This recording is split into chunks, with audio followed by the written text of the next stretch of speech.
10 seconds. That's how long it took Reese Corrian to break his promise. The promise he made at his wife's grave. Never again. Never hurt anyone again. But when the CEO screamed in that garage when 4 masked men closed in the soldier inside him, didn't ask permission.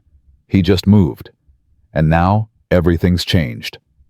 Blood washes off, but guilt sticks forever. That's what Reese Corrian's sensei told him 15 years ago, right before his first real fight. Not the tournament kind, the kind where someone doesn't get up. Reese was 23, then cocky, hungry to prove himself. His sensei grabbed his face, made him look in his eyes, and said those words like a curse. Blood washes off, but guilt sticks forever. Remember that before you decide who you want to be. Reese remembered. Every single day for 15 years he remembered. Especially tonight, Thursday. 11:47 p.m. Level B3 of the Shaw Industries parking garage, when he heard the scream cut through the fluorescent hum like a knife. He was emptying trash near the executive elevator, the same routine he'd done for 3 years. 3 years of being invisible. 3 years of keeping his head down. 3 years of being just Reese, the quiet janitor with the sad eyes who never caused problems. The scream came again. Female, terrified, then cut short like someone clamped a hand over her mouth. Reese's hands locked on the garbage bag. His body went still, every muscle tensed. Walk away. That's what the voice in his head said. The voice that had kept him alive, kept him safe, kept him employed for 3 years. The voice that reminded him every morning when Laura called him daddy that he'd made a choice, a promise. "Please," a woman's voice sobbed. "Please, I have money. Take whatever you want." She sounded educated, professional, the kind of voice that was used to being in control and couldn't process losing it. "Shut up," a male voice barked. "Where's the access code to the executive server?" Reese's training kicked in before his brain caught up. He cataloged the voice. Mid-30s. Urban accent. Professional, not street. This wasn't a mugging. This was corporate espionage. Maybe worse. "None of your business," the voice whispered. "You're a janitor. You have a daughter waiting at home. You made a promise to Anna." But Anna's voice came back to him then. Not the sick version from the hospital bed, the one who could barely whisper his name at the end. The strong version. The one from their wedding day, when she'd grabbed his face the same way his sensei had and said, "You're a protector, Reese. Not because you choose to be, because that's who you are. Don't ever apologize for that." Reese dropped the garbage bag. His footsteps made no sound on the concrete. 3 years of mopping floors hadn't erased 20 years of tactical training. His body remembered what his mind tried to forget: how to move through space like water, how to read angles and shadows, how to become invisible until the moment you chose to be seen. He rounded the corner and saw them. 4 men, black tactical gear, military-grade equipment, surrounding a woman in a cream-colored suit pressed against a silver Aston Martin. Her phone was shattered on the ground. Her hands were raised. Even terrified, there was something regal about her posture. Like her body refused to give up even though her mind was screaming. Reese recognized her immediately. Clarion Shaw, the CEO. The woman whose face smiled from the Forbes cover in the lobby. The woman whose office he cleaned every night at midnight, careful never to disturb her papers, always leaving a sticky note that said, "Have a good day," even though they'd never spoken. "Last chance, lady," the biggest one said, pulling out a syringe filled with something amber-colored. "Give us the server access codes or we do this the messy way. And trust me, you don't want messy." That's when Clarion's eyes found Reese. She didn't scream, didn't call out, just looked at him for 1 heartbeat. 2 heartbeats. Her expression said everything. "Are you going to help me, or are you going to walk away like everyone else?" Reese thought about Laura. 7 years old, sleeping in her bed with the rainbow nightlight and the stuffed elephant her mother gave her before she died. Laura, who still asked why Daddy always looked sad. Laura, who deserved a father who came home every night. He thought about the promise he'd made at Anna's grave. Never again. Never hurt anyone again.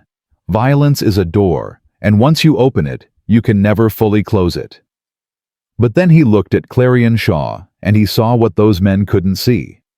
He saw someone's daughter, someone's friend, someone who probably had people waiting for her at home, wondering why she was working so late. And Reese understood something in that moment that changed everything. The promise he'd made wasn't to avoid violence. It was to avoid becoming someone who used violence for the wrong reasons. This was the right reason. He stepped into the light. "Gentlemen," he said quietly, "you need to leave. Now." All four men turned. For 3 seconds, nobody moved. Nobody breathed. The garage was silent except for the hum of fluorescent lights and the distant sound of traffic 42 floors up. Then the biggest one laughed. Deep, genuine. Like Reese had just told the funniest joke he'd heard all year. "The janitor." He stepped forward. 6'4", 250 pounds of muscle, moving with the confidence of someone who'd never lost a fight. "Old man, you got exactly 3 seconds to disappear before I put you in the hospital." 1.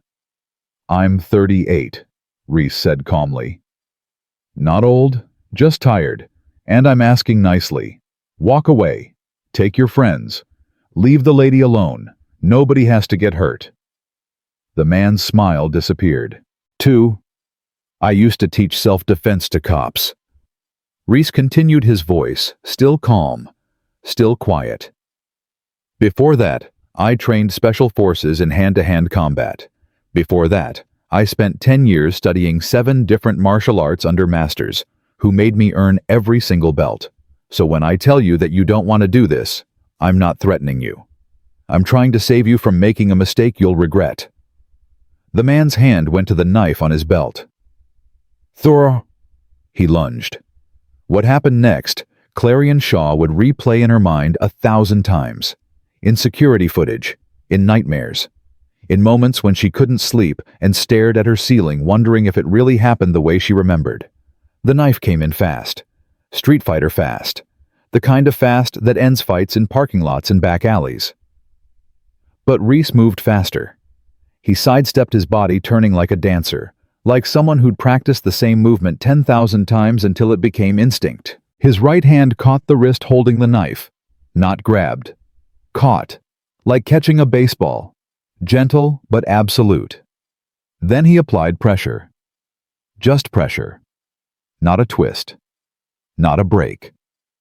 Just pressure on the nerve cluster at the base of the thumb, the spot where all the tendons meet, where pain explodes like fireworks. The knife clattered to the ground. The big man's eyes went wide.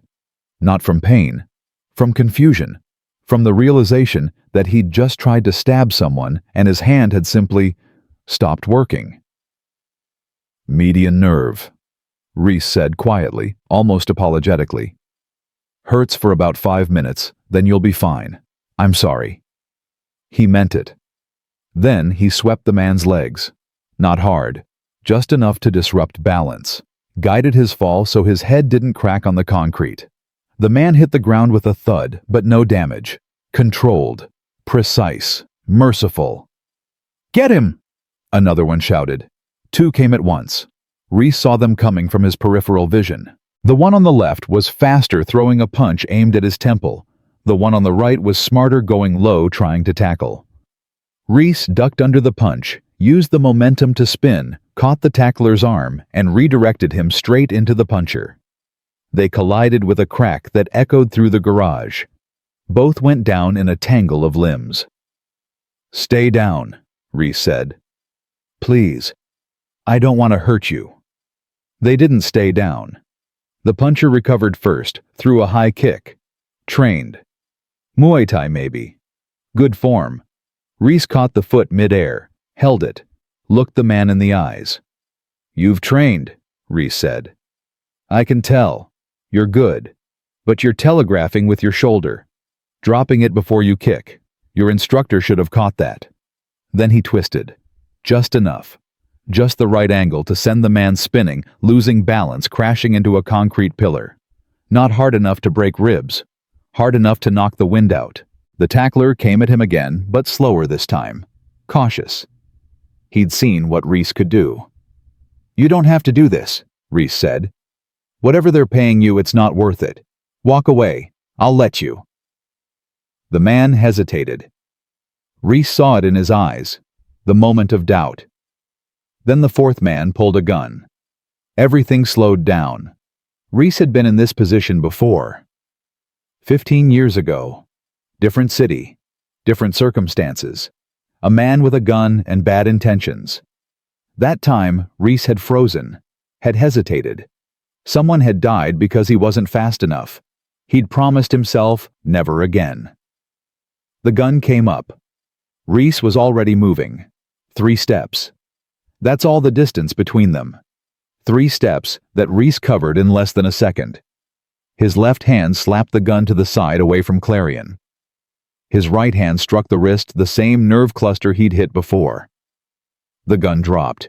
Reese caught it mid-fall with his left hand, ejected the magazine with his thumb, racked the slide to clear the chamber, caught the ejected round, and dismantled the weapon in 5 smooth motions.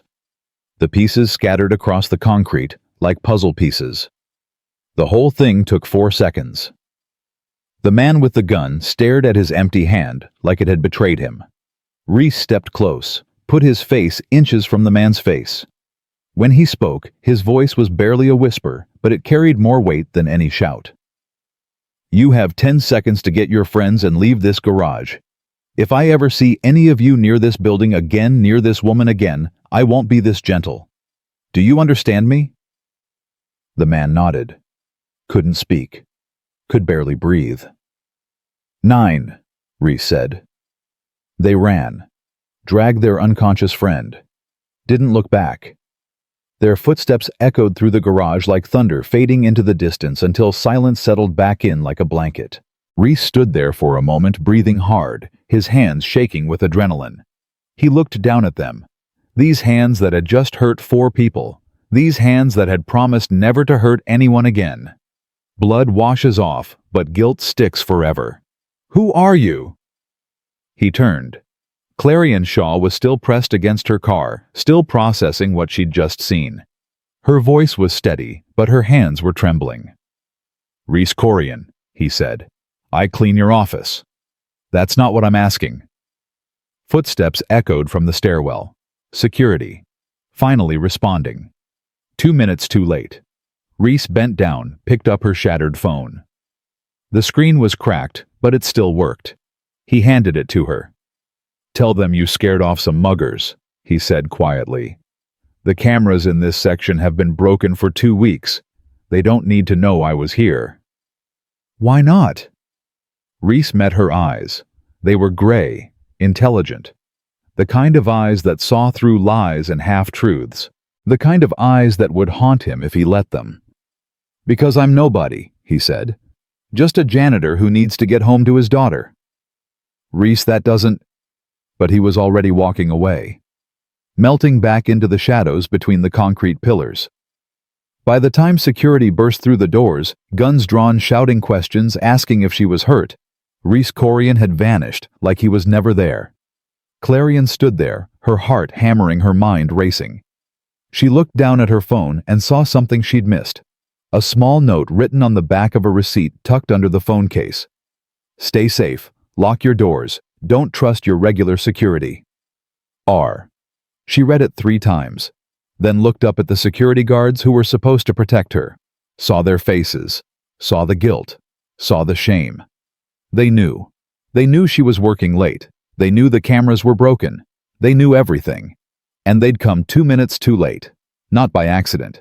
What Reese didn't know, what he couldn't have known as he walked away, was that Clarion Shaw was already making a decision. Already planning. Already pulling threads that would change both their lives forever. And 3 blocks away in a black SUV parked outside a 24-hour coffee shop, a man was uploading a blurry image of Reese's face to a private database. The kind of database that didn't exist on any official server. The kind that had names and addresses and family members listed in neat rows. The man's phone rang. He answered. "Did you get him?" a voice asked. Deep, authoritative. The kind of voice that gave orders and expected them to be followed. "No, sir. There was a complication." "What kind of complication?" "A janitor." Silence. Then laughter. Cold. Humorless. "A janitor stopped 4 of my best contractors. He wasn't just a janitor, sir. He moved like someone with training. Professional training. Find out who he is. Find out everything. Family. Friends. Weaknesses. I want a full report by morning." "Yes, sir." "And if he becomes a problem, eliminate him. Quietly. Make it look like an accident." The call ended. The man in the SUV stared at the image on his screen. Reese Corrian's face, half in shadow, looking directly at a camera he didn't know was there. "Sorry, friend," the man whispered. "You picked the wrong fight." Reese made it home at 12:43 a.m. The apartment was dark, except for the rainbow nightlight in Laura's room. He stood in her doorway watching her sleep, her chest rising and falling in that perfect rhythm that only children have. Her hand clutched the stuffed elephant. The one Anna had given her the week before. Everything fell apart. His hands were still shaking. He went to the kitchen, poured water, drank it in one gulp, tried to stop the adrenaline crash, tried to stop seeing the moment the gun came up, tried to stop hearing his sensei's voice. Blood washes off, but guilt sticks forever. "Daddy?" He spun. Lara stood in the hallway wearing her Elsa pajamas, her hair a mess of dark curls just like her mother's, her eyes barely open. "Hey, sweet pea," he said softly. "Bad dream." She shook her head, walked over, wrapped her arms around his waist. "You're shaking," she said. "Just cold, baby." "You're lying." She looked up at him. "You have your scared face." 7 years old, and she could read him better than anyone. Reese knelt down to her level. "I'm okay, I promise. Just had a weird night at work." "Did someone try to hurt you?" "No, nobody hurt me." "Did you hurt someone?" The question hit him in the chest. He pulled her close, breathed in the smell of her strawberry shampoo, the innocence that he fought every day to protect. "I helped someone, sweet pea. Someone who needed help. And now I need you to go back to bed because you have school in 5 hours and Mrs. Chen is going to be upset if you fall asleep during math again." Lara giggled. "Mrs. Chen is always upset. That's because you keep correcting her about dinosaurs. I can't help it if she's wrong." Reese kissed her forehead. "Go to sleep, baby. Sing me the song first." He carried her back to bed, tucked her in, sang the Norwegian lullaby that Anna used to sing. He didn't remember all the words anymore, but Lara didn't seem to mind. By the second verse, her breathing slowed. By the third, she was asleep. Reese sat on the floor beside her bed, stared at the glow-in-the-dark stars on the ceiling. Anna had put those up when they first moved in, before the diagnosis, before everything changed. "I broke the promise," he whispered to the darkness. "I'm sorry. I tried. I really tried. But she was in trouble, and I couldn't just walk away." The stars didn't answer. They never did. His phone buzzed.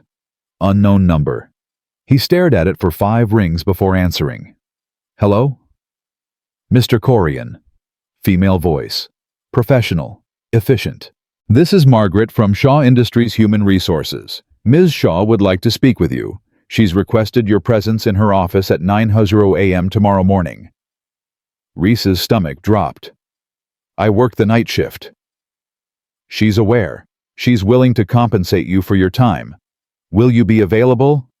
"Say no," the voice in his head whispered. "Say you're busy. Say anything. Don't open this door." "Yes," Reese heard himself say. "I'll be there." He hung up, stared at his phone, then at the photo on his nightstand. Anna on their wedding day, smiling, happy, alive.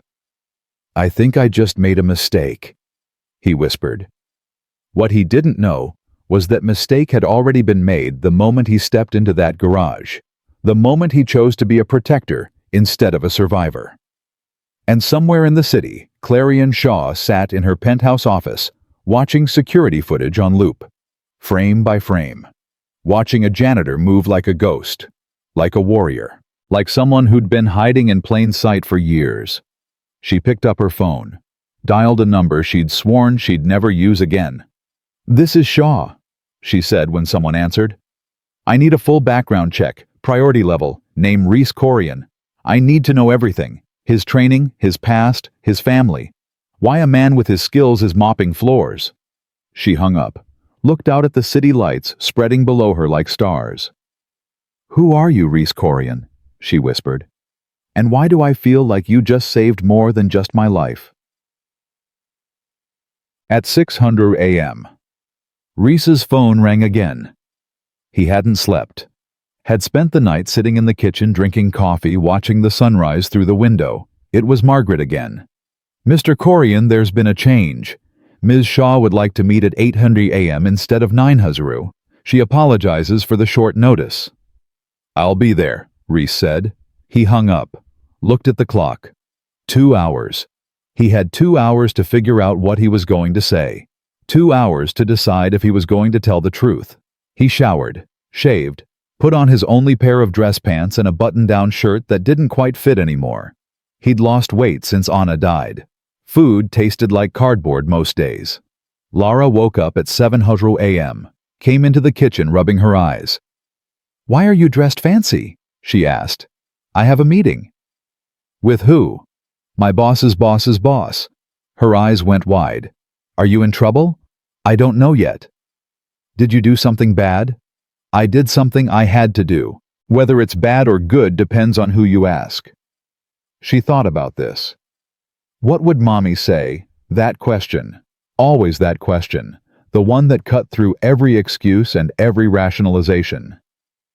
She'd probably say, "I did the right thing," Reese said quietly. "Even if it makes my life more complicated." Laura nodded. "Then it's okay. Mommy was always right about stuff." Reese pulled her into a hug. "When did you get so smart?" "Mommy gave me all her smart before she left. Remember." He did remember. Anna's last coherent day. She'd held Laura's face and said, "I'm giving you all my smart and all my brave. Okay, you take care of Daddy for me." Laura had nodded, not understanding, not really understanding. Reese understood now. At 7:30 a.m., he called Mrs. Chen from next door. Asked if she could take Laura to school. She agreed immediately. She always did. Mrs. Chen had lost her husband 2 years ago. She understood. He walked Laura to Mrs. Chen's apartment, kissed her goodbye, told her he'd pick her up right after school. "Daddy," Laura said before he left, "are we going to be okay?" "Always, sweet pea. We're always going to be okay." He hoped he wasn't lying. The lobby of Shaw Industries looked different during the day. More intimidating. More real. Reese stood near the elevators watching people in expensive suits hurry past talking on phones, carrying coffee, living lives that existed in a completely different universe from his own.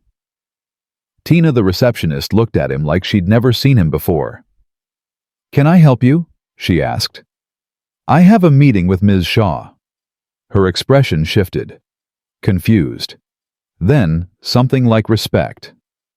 "Name?" "Reese Corrian," she typed. Her eyes widened slightly. "Take the executive elevator to the 42nd floor. Someone will meet you." The elevator was glass on one side. Reese watched the ground fall away as it climbed. Watched the city spread out below him like a circuit board. All those lives. All those people. None of them knowing that last night in a parking garage something had changed. Margaret was waiting when the doors opened. 50s. Elegant. Efficient. "Mr. Corrian, right this way, please." She led him down a hallway that felt more like a museum than an office. Abstract art on the walls. Floor-to-ceiling windows. Everything white and chrome and expensive. They stopped at a door at the end. Margaret knocked twice. "Mr. Corrian, ma'am?" "Send him in." Margaret opened the door. Reese stepped inside. The door clicked shut behind him with a sound like finality. Clarion Shaw sat behind a desk the size of a small car. Her hair was pulled back. Black suit. Perfect makeup. She looked like she'd slept 8 hours and hadn't been held at gunpoint 12 hours ago. But her eyes gave her away. They were tired. Haunted. Human. "Sit," she said. Reese sat. Tried not to think about the fact that he'd vacuumed this floor last night. Tried not to notice the small sticky note on her monitor that said "Have a good day" in his handwriting. "Coffee?" she asked. "No, thank you." "Are you always this formal?" "I don't know. I've never been summoned to the CEO's office before." A smile flickered across her face, brief, almost warm. "Summoned? That's a strong word. What would you call it?" "An invitation." "In my experience, invitations are optional." "And this didn't feel optional. Did I have a choice?" She leaned back in her chair, studied him like a puzzle she couldn't solve. "I watched the security footage, all of it. B2 cameras caught you walking past. 37 seconds of the clearest footage I've ever seen of someone who doesn't want to be seen." Reese said nothing. "So I did some research," Clarion continued. "Reese Corrian, age 38, hired 3 years ago through a staffing agency. Perfect attendance, 0 complaints, 0 disciplinary actions, 0 anything that would make you memorable. You're a ghost in your own file. I just do my job. For 3 years, every night, midnight to 6 a.m., cleaning offices, emptying trash, leaving sticky notes." She held up the note from her monitor. "Have a good day. You always leave these. Why? Because everyone deserves to start their day with something nice." Her expression softened, just for a moment. "That's unexpectedly kind. My wife used to say that kindness costs nothing but means everything. Used to. She died 3 years ago."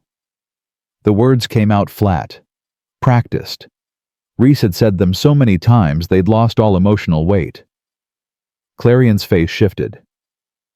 "I'm sorry." "Thank you." "Is that why you're here? Working nights hiding?" "I'm not hiding. I'm surviving." "There's a difference." "Not always." Silence stretched between them. Reese could hear the city outside. 42 floors below. Traffic. Sirens. Life continuing like last night never happened. "What I saw last night," Clarion said finally, "that wasn't surviving. That was something else. It was a mistake. You saved my life. I broke a promise." "What promise?" Reese looked at his hands. These hands that had hurt people last night. These hands that had held his wife while she died. These hands that braided his daughter's hair every morning, even though he still couldn't get it quite right. "I promised I'd never hurt anyone again," he said quietly. "I promised I'd be someone my daughter could be proud of. Someone who fixed things instead of breaking them. And last night I broke that promise. You protected someone who needed protecting. That's not breaking a promise. That's keeping a bigger one. You don't understand. Then help me understand." Clarion leaned forward. "Those men last night weren't random muggers, Reese. They knew my schedule. They knew my car. They knew the cameras were broken in B3. Someone sent them. Someone inside my own company. And I need to know who. You have security for that. My security arrived 2 minutes too late. Either they're incompetent or they're compromised." She pulled out a folder, slid it across the desk. "This is everything I could find about you in 6 hours. It's not much, but it's enough." Reese opened the folder, saw his life in neat rows, his work history, his address, his daughter's school. And then he saw the other pages, the ones that made his blood run cold. Awards from the International Martial Arts Federation, certifications in 7 different disciplines. Photos of him from 15 years ago, younger, harder, teaching a class of police officers. A newspaper article, "Local Sensei Trains City's Finest." And at the bottom, a single line highlighted in yellow, "Consultant to Special Forces Hand-to-Hand Combat Program, 2009-2012. He closed the folder. "Where did you get this?" "I have resources, and I have questions." "Why is someone with your background mopping floors?" "Because I wanted a quiet life." "You're running from something." "I'm running toward something. There's a difference." "What?" "Peace. My daughter. A life that doesn't involve hurting people." Corrian stood, walked to the window, looked out at the city spread below like a kingdom. "I built this company from nothing," she said. 15 years of 18-hour days, of sacrificing relationships and sleep and everything that makes life worth living. And last night, someone tried to take it from me, tried to force access codes to servers that control everything. My patents, my research, my future. She turned to face him. "I'm offering you a job, Reese. Head of Personal Security. Triple your current salary. Full benefits. College fund for your daughter. Private security for your apartment if needed." "I can't." "Why not?" "Because I'm done with that life. I clean floors. I go home to my daughter. That's it." "That's not a life. That's hiding." The words stung because they were true. Corrian moved closer. "Those men saw your face, Reese. They know who you are. And people like that don't leave loose ends. So you can walk away, go back to your apartment, pretend you're invisible. But they're coming. Maybe not today, maybe not tomorrow. But they're coming. And when they do, will your daughter be safe?" Reese stood up. "Don't. Don't what?" "Tell you the truth." She held his gaze. "You think running protects her. You think hiding keeps her safe. I'm offering you a chance to do both. Protect yourself. Protect your daughter. And help me find out who's targeting me. And if I say no, then we both hope I'm wrong. We both hope those men don't find your address. Don't find out where your daughter goes to school. Don't decide that eliminating you is the smart play." The room felt smaller suddenly, colder. Reese could feel his heart hammering, could feel the weight of every decision he'd ever made pressing down on his shoulders. "I need to talk to my daughter," he said. "Take the day. Think about it." "But Reese," Corrian's expression softened. "Last night you saved my life. Let me return the favor." Reese left at 9:15 a.m. Stood in the parking garage on B3, right where it happened. The ground was clean. No blood. No evidence. Like it never happened. But it did happen. He got in his truck, drove to Lara's school, sat in the parking lot and watched kids playing on the playground.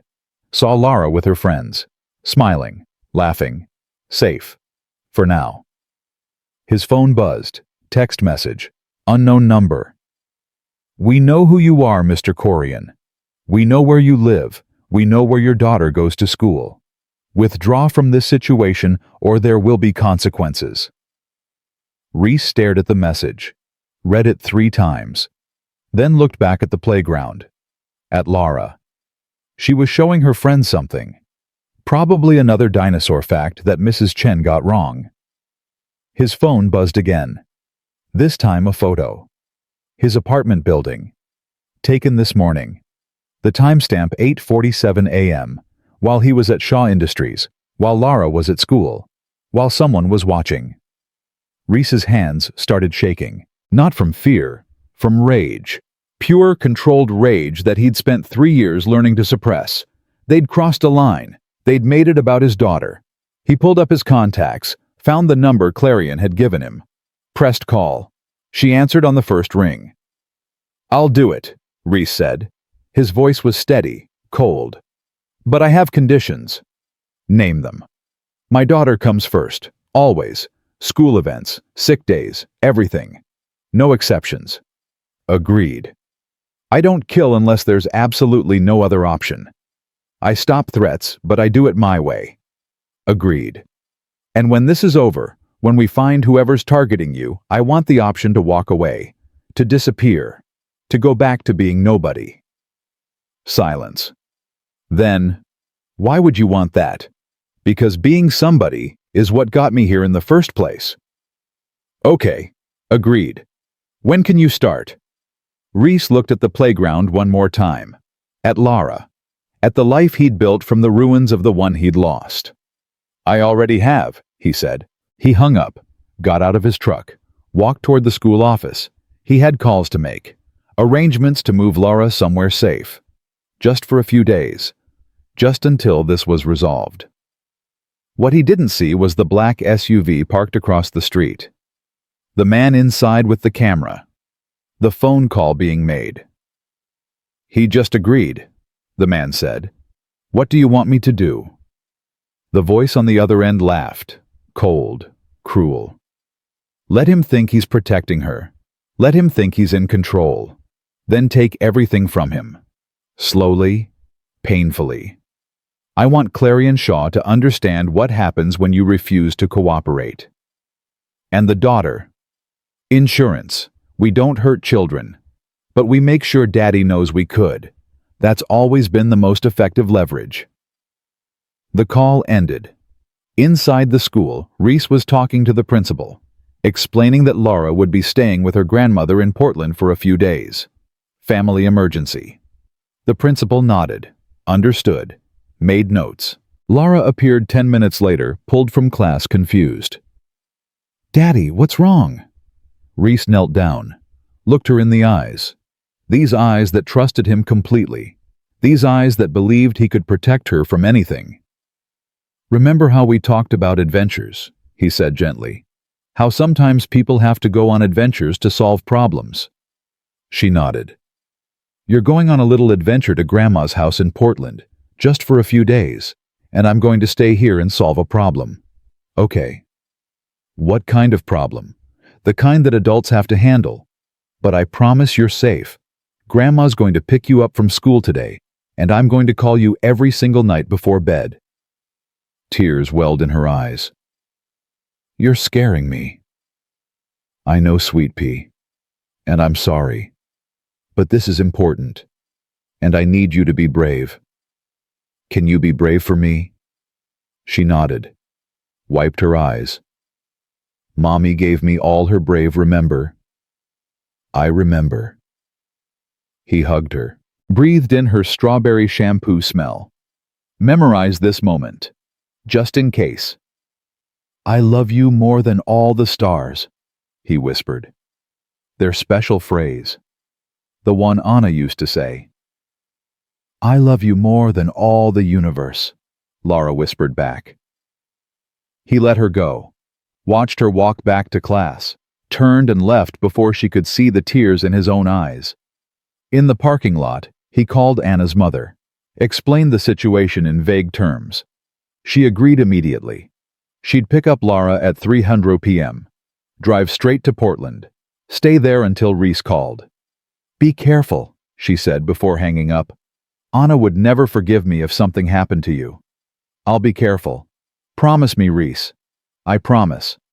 He hung up, got in his truck, drove toward Shaw Industries, toward whatever came next. His phone buzzed one more time.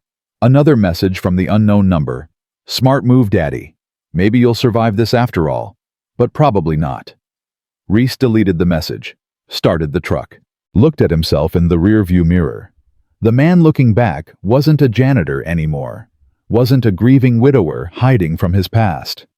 He was someone else, someone he'd promised to leave behind. Blood washes off, he whispered to his reflection. But guilt sticks forever. Then he drove toward Shaw Industries, toward Clarion Shaw, toward the fight he'd been running from for 3 years. The door he'd nailed shut was opening, and this time he was walking through it with his eyes wide open. The elevator ride to the 42nd floor felt longer the second time. Reese watched the numbers climb and thought about the last time he'd changed careers. From soldier to instructor. From instructor to consultant. From consultant to the man who held his wife's hand while machines beeped her final breaths. Each time he'd thought it was the last time. Each time he'd been wrong. The doors opened. Margaret was waiting with a tablet and an expression that suggested she'd been expecting him. "Ms. Shaw is in a meeting with the board," she said. "She's asked me to get you started with HR paperwork and security clearances. This way, please."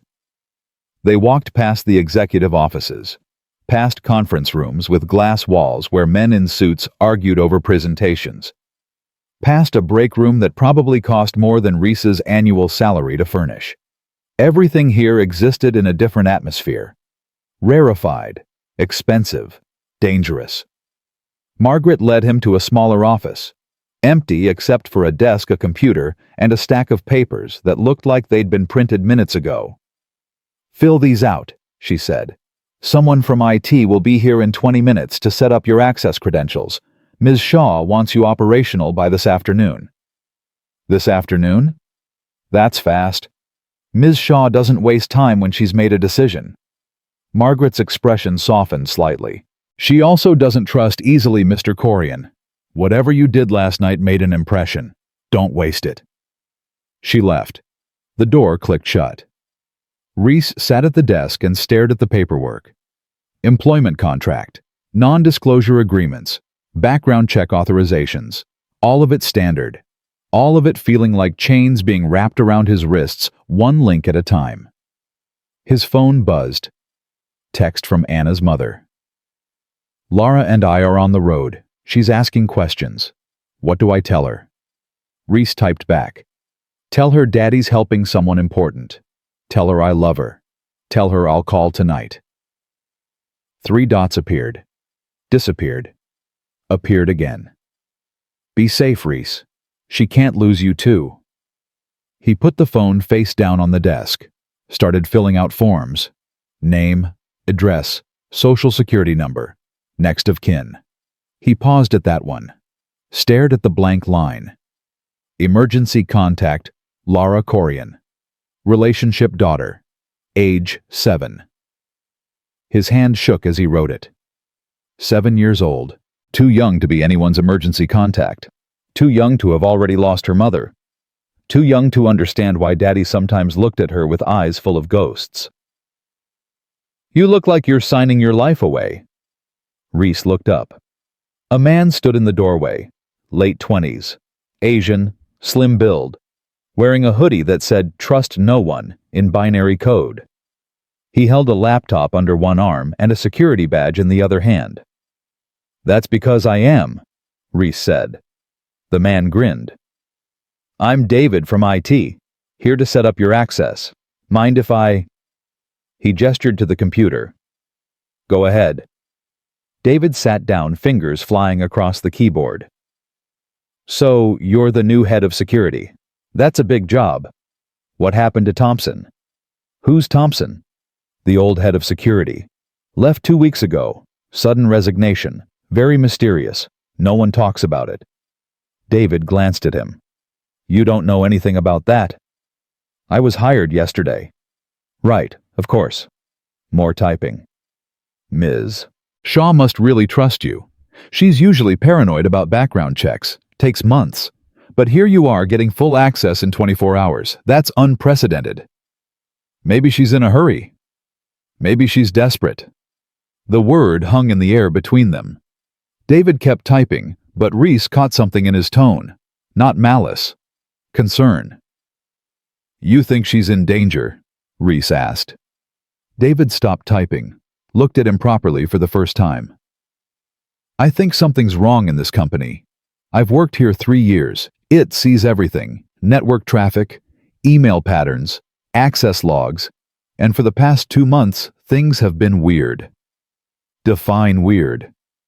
Files being accessed at odd hours. Server requests from terminals that should be offline. Someone's poking around where they shouldn't be. And whenever I report it to security, I get told it's routine maintenance.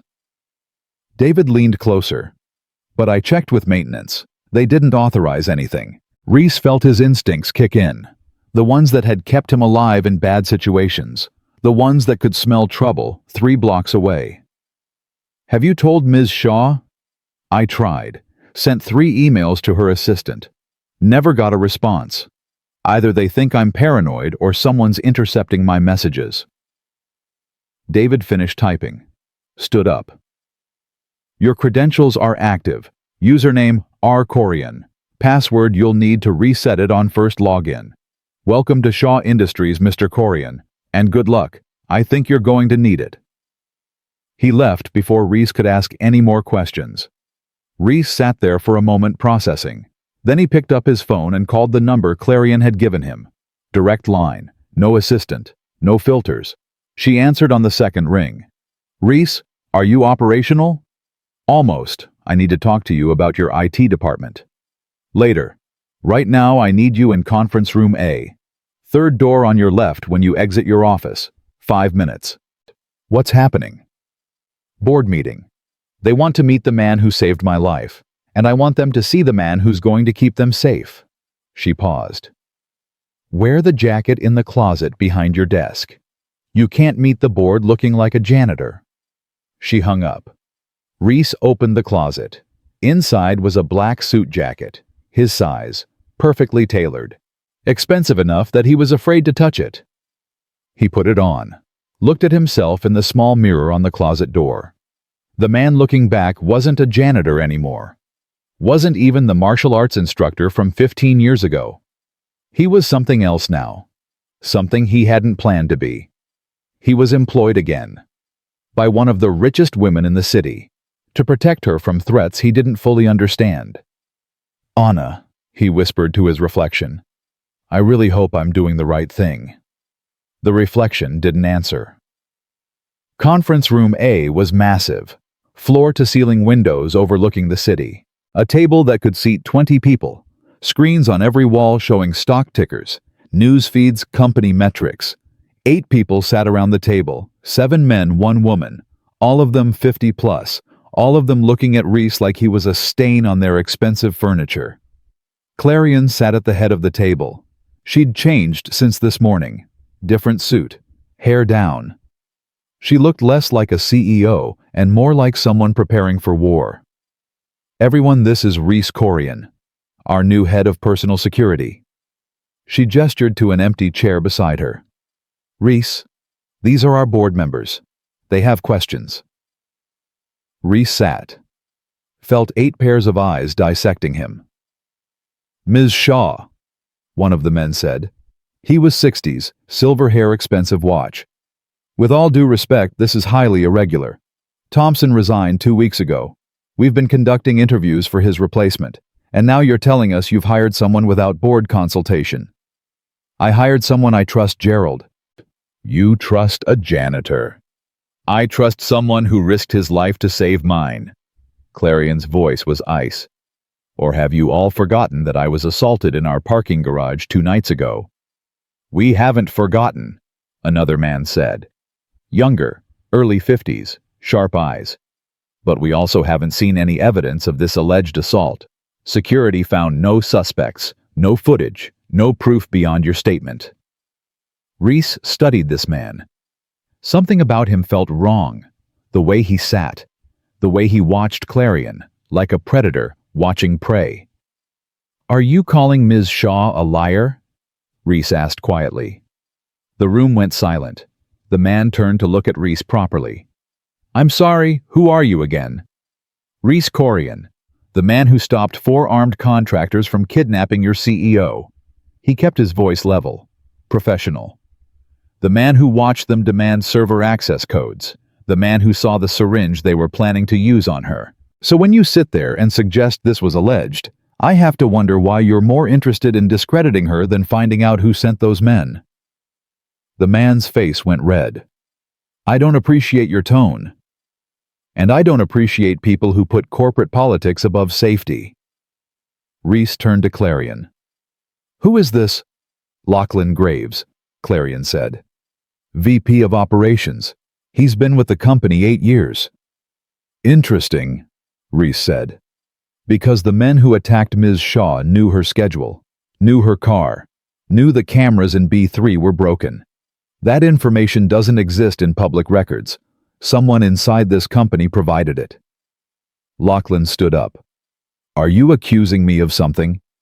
I'm stating facts. Ms. Shaw was targeted by professionals. Professionals need intel. Intel comes from inside. So, yes, Mr. Graves, I'm absolutely accusing someone in this room of being involved. The room exploded, everyone talking at once. Some defending Lachlan, some demanding answers from Clarion, some threatening to call legal. Clarion let it continue for exactly 10 seconds. Then she stood. Enough. Her voice cut through the chaos like a blade. Here's what's going to happen. Reese is going to conduct a full security audit. Every department, every employee, every access log. If there's a leak, he's going to find it. And when he does, I'm going to make sure whoever's responsible faces criminal charges. Are we clear? Silence. Then Gerald spoke. And if we object, then I'll assume you have something to hide. Clarion gathered her papers. Board meeting adjourned. Reese with me. She walked out. Reese followed. Behind them, he could hear the board members arguing. Heard Lachlan's voice rise above the others. This is a witch hunt. I won't stand for it. In the hallway, Clarion kept walking until they reached her office. Closed the door. Locked it. That was either brilliant or stupid, she said. I haven't decided which. You wanted them to see me. Now they have. I wanted them to respect you. Now they want your head. Good. Scared people make mistakes. And whoever sent those men is going to make a mistake soon. Clarion walked to her desk. Sat down. For the first time since he'd met her, she looked tired. Really tired. The kind of tired that comes from carrying weight too long. I'm putting a lot of faith in you, she said quietly. I need to know you can handle this. I can. How do I know that? Because 3 years ago I made a promise to never hurt anyone again. And this morning I got a text message threatening my daughter. So right now, Ms. Shaw, you're not just my employer. You're the reason I'm going to find whoever sent those men and make sure they understand what happens when you threaten children. Clarion studied him. You're different than this morning. Harder. This morning, this was about you. Now it's about my daughter. That changes everything. Her phone buzzed. She glanced at it. Her expression changed. There's someone here to see you. Says he's an old friend. Named Kenji Nakamura. Reese's heart stopped. What? You know him. He was my student. 15 years ago. I haven't spoken to him since Anna's funeral. He's waiting in the lobby. Says it's urgent. Reese stood up. His mind was racing. Kenji. Here. Now. That wasn't coincidence. I need to talk to him. Alone. Take conference room B. I'll make sure no one disturbs you. Clarion's eyes narrowed. Can you trust him? With my life. Let's hope you're right. Reese took the elevator down to the lobby. Kenji was standing near the windows looking out at the city. He'd changed. Older, still slim but harder somehow. He wore a leather jacket and carried a messenger bag that looked like it held more than just books. Kenji. The man turned, smiled, but it didn't reach his eyes. Sensei, it's been too long. They shook hands. Kenji's grip was firm, confident. The grip of someone who'd continued training long after Reese had stopped. What are you doing here? Reese asked. Saving your life. Probably. Come on, let's talk somewhere private. They went to conference room B. Closed the door. Kenji pulled out a laptop, a small device that looked like a USB drive and something that might have been a phone, but probably wasn't. I'm going to sweep this room for bugs, Kenji said. Don't talk until I'm done. Bugs, Kenji, what? Shh. Kenji walked around the room, running the device along the walls under the table around the light fixtures. After 2 minutes, he stopped, pointed at the ceiling vent, made a gesture that meant, found something. He pulled out a chair, stood on it, reached into the vent, came down holding something small, metallic, a listening device. He dropped it on the table, then crushed it under his boot. "Okay," Kenji said. "Now we can talk." Reese stared at the crushed device. "How did you know?" "Because I've been tracking you for 3 years, Sensei. Ever since Anna's funeral, making sure you were safe, making sure no one from your old life came looking." Kenji sat down. "And 2 days ago your face showed up on a database that should never have existed." "What database?" "The kind that tracks people like us, former contractors, former consultants, people with skills that certain organizations find useful." Kenji opened his laptop, showed Reese a photo, his own face, from the parking garage. This was uploaded by someone working for a private military company called Apex Solutions. They were hired to extract information from Clarion Shaw. You stopped them. Now you're on their radar. "How do you know all this?" "Because that's what I do now. Cybersecurity, digital forensics. I track bad people doing bad things online." Kenji's expression was grim. "And Apex Solutions? They're some of the worst. They don't take failure well. They're going to come after you, Sensei, and they're going to use every dirty trick in the book." "They already started. They threatened Lara." Kenji's face went hard. "When?" "This morning, text message, photo of my apartment building." "Show me." Reese pulled out his phone, found the messages, handed it to Kenji. Kenji studied the screen, typed something on his laptop. "Burner phone, routed through 3 different cell towers, professional setup. But..." He typed faster.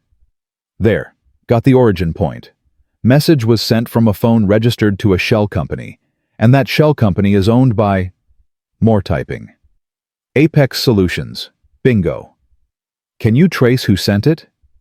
"Give me an hour, maybe less." Kenji looked up. "But that's not why I'm here. I'm here because I found something else, something worse." "How can it be worse than threatening my daughter?" "Because the listening device I just crushed. It's been in this building for 6 weeks. Which means someone's been listening to Clarion Shaw's meetings, her phone calls, everything." Kenji pointed at his laptop. "And I found 17 more just like it. In her office, in the executive conference room, even in her car." Reese felt his blood run cold. Someone inside the company. Someone high up. Someone with access. Someone who knew exactly when to plant these devices. Kenji pulled up a schematic of the building on his screen. Red dots marked each listening device. This wasn't amateur hour. This was professional surveillance. Corporate espionage at the highest level. "Can you remove them?" "I can. But if I do, whoever planted them will know we found them. Better to leave them in place and feed false information. Or we could find out who's listening." Kenji smiled. "Now you're thinking like the old sensei I remember." "Yes, we could do that. It would require setting a trap. Saying something over one of these devices that would force the listener to react, then tracking that reaction back to its source. How long would that take? A day, maybe 2. Kenji closed his laptop. "But I need something from you first." "What?" "Tell me why you're really here. You spent 3 years avoiding anything that looked like your old life. Now suddenly you're head of security for one of the biggest tech companies in the city. That's not random, Sensei." "So what changed?" Reese thought about the parking garage, about Clarion's eyes finding his in the darkness, about the choice he'd made to step into the light instead of hiding in the shadows. "Someone needed help," he said simply. "And I was tired of running." Kenji nodded slowly. "Good. Because the people you're up against, they don't stop, they don't forgive, and they don't lose gracefully. Apex Solutions has a reputation for burning everything down when a contract goes south. So if you're doing this, if you're really doing this, you need to be all in." "I'm in. Even if it means hurting people. Even if it means breaking that promise you made at Anna's grave." The question hit like a punch. Reese looked at his hands. These hands that had held his daughter this morning. These hands that had hurt 4 men 2 nights ago. Anna told me I was a protector, Reese said quietly. She said it was who I am, not just what I do. I spent 3 years trying to prove her wrong. But she was right. She was always right. So yes, even if it means breaking my promise. Because some promises are worth breaking if it means keeping the ones that matter more.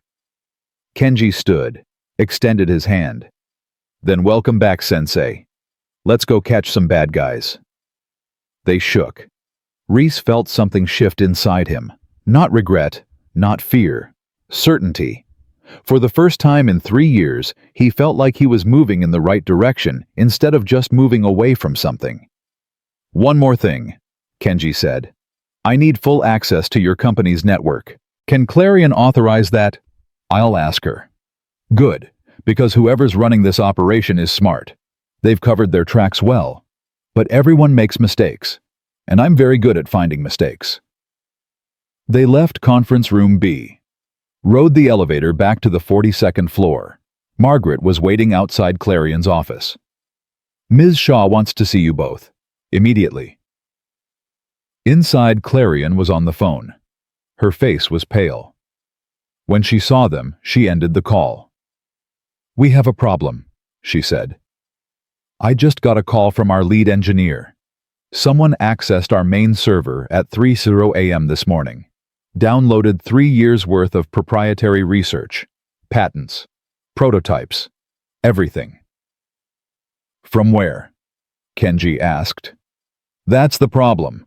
The access came from my personal login credentials, my password, my security token.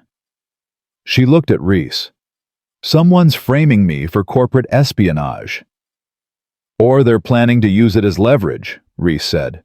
They can't get the information from you, so they're taking it themselves and making it look like you're selling company secrets. But why? Why go through all this? Because someone wants your company, Kenji said. And the best way to take over a company is to destroy its CEO's credibility first. Clarion sat down heavily. Who would want this badly enough to commit corporate espionage? Reese thought about the board meeting, about Lachlan Graves, about the way he'd questioned whether the attack even happened. Someone who benefits from your downfall, Reese said. Someone who's been positioning themselves to take over if you fail. Someone who's been here long enough to know every detail of your operation. Lachlan, Clarion whispered. You think it's Lachlan? I think we need to find proof, and I think we need to do it before he makes his next move.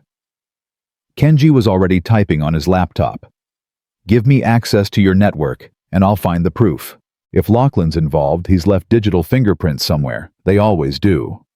Clarion pulled out her phone, made a call.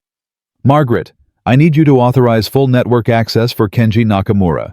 Yes, full access, everything. Authorization code Shaw Alpha 9. She hung up. You have 1 hour. Find me something I can use. I'll find it in 30 minutes, Kenji said. He was already walking toward the door. Sensei, you should probably prepare for the worst. If Lachlan realizes we're onto him. The lights went out, complete darkness. Then emergency lighting kicked in, red and dim. Clarion's phone buzzed. She looked at the screen. Building-wide power failure. All elevators offline. Security system down. That's not a failure, Reese said. That's a coordinated attack. From somewhere below them, maybe 20 floors down, came the sound of glass breaking. Then screaming. Kenji pulled out what Reese now realized was definitely not a phone.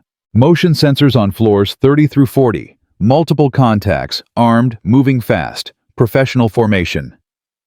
How many? Reese asked. 8, no 10. They're splitting up. 4 heading to server room, 6 heading here. Clarion's voice was steady despite the fear in her eyes. They're coming for me. Not just you, Reese said. They're coming for the servers too. They want the data and they want you silenced. 2 birds, 1 stone. What do we do? Reese looked at Kenji. Can you hold them off? Sensei, I'm a hacker, not a fighter. You earned your 3rd-degree black belt before I stopped teaching. Don't tell me you've forgotten everything. Kenji smiled. I haven't forgotten, just rusty. Good, because we're about to find out how rusty. Reese turned to Clarion. Is there another way out of this office? Service stairwell, east side, goes all the way to the parking garage. That's where we're going. Kenji, you're with us. We move fast, we move quiet, and we don't engage unless we have no choice. And if we don't have a choice... Reese looked at his hands one more time. These hands that had promised never to hurt anyone again. These hands that were about to break that promise for the second time in 3 days. Then we do what we have to do, he said, and we live with it later. They moved toward the door. Reese went first, checking the hallway. Empty. The emergency lights cast everything in blood-red shadows. From the stairwell, they heard footsteps. Heavy. Multiple people. Moving up fast. They're in the building, Kenji whispered. Then we're out of time. Reese turned to Clarion. Stay between us. Don't make a sound. And whatever happens, keep moving. Understand? She nodded. They ran. Behind them, the footsteps got closer, faster. And from somewhere in the building, someone shouted, Find her. She doesn't leave this building alive. Reese's phone buzzed in his pocket. He ignored it, kept running, kept Clarion ahead of him and Kenji behind. The footsteps were right behind them now, close enough to hear breathing, close enough to hear weapons clicking. At the end of the hallway, Reese saw the service stairwell door. 30 feet, 20 feet, 10 feet. A man stepped out from a side office, 6'2", tactical gear, gun raised. Down, Reese shouted.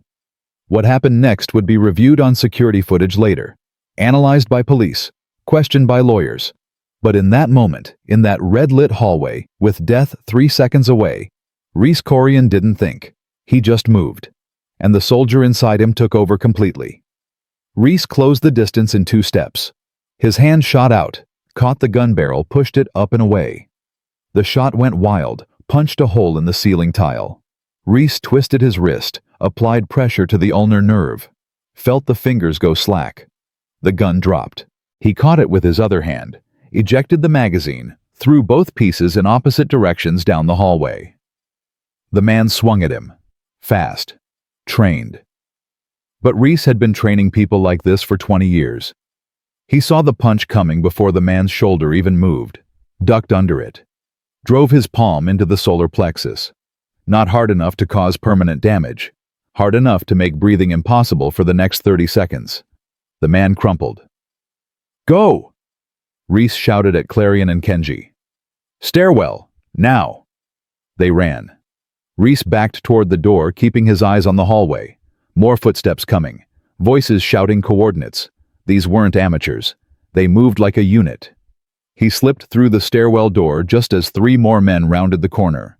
Gunfire erupted. Bullets sparked off the metal doorframe as Reese threw himself down the stairs. Clarion was already 2 flights below Kenji, right behind her. Reese caught up in seconds. Keep going, he said. Don't stop until we hit the parking garage. They're above us and below us, Kenji said, checking his device. We're boxed in. Then we go through them. They hit the 38th floor landing. The door burst open. 2 men in tactical gear. One raised a weapon. Kenji moved before Reese could. His kick was perfect. Textbook. Caught the first man in the knee hyperextension, not a break. The man went down. Kenji followed with an elbow to the second man's temple. Controlled. Precise. The man dropped. Rusty, huh? Reese said. A little. Kenji was breathing hard. Sensei, I can't do this all the way down. There's too many. You won't have to. Reese pulled out his phone. Dialed the one number he'd hoped he wouldn't need to use. Emergency services. This is Reese Corrian, head of security at Shaw Industries. We have an active shooter situation. Multiple armed intruders. 42nd floor moving down. CEO is with me. We need immediate response. Units are dispatched. ETA 7 minutes. We don't have 7 minutes. He hung up. Looked at Clarion. She was pale but steady. No tears. No panic. Just determination. There's another option, she said. Floor 32, server room. It has a panic room, steel reinforced, independent air supply, can hold 5 people for 72 hours. They'll know about it, Reese said. They'll expect us to run. They won't expect us to hide. Kenji nodded. She's right. If we can make it to 32 and seal ourselves in, we can wait for police. I can access the building systems from inside the panic room, lock down the intruders, make it a cage instead of a hunting ground. Reese looked at both of them. If we're wrong, we're trapped. If we keep running, we're dead, Corrian said. Your call, Reese. You're head of security. He thought about Laura, about the promise he'd made to always come home, about the fact that 7 minutes was an eternity when people were shooting at you. 32, he said. Let's move. They descended fast. At floor 35, they heard footsteps above. At floor 34, they heard voices below. The net was closing. 33. 32. The door opened onto a long corridor. White walls, LED lighting, the hum of massive servers behind reinforced glass. End of the hall, Corrian said. Gray door.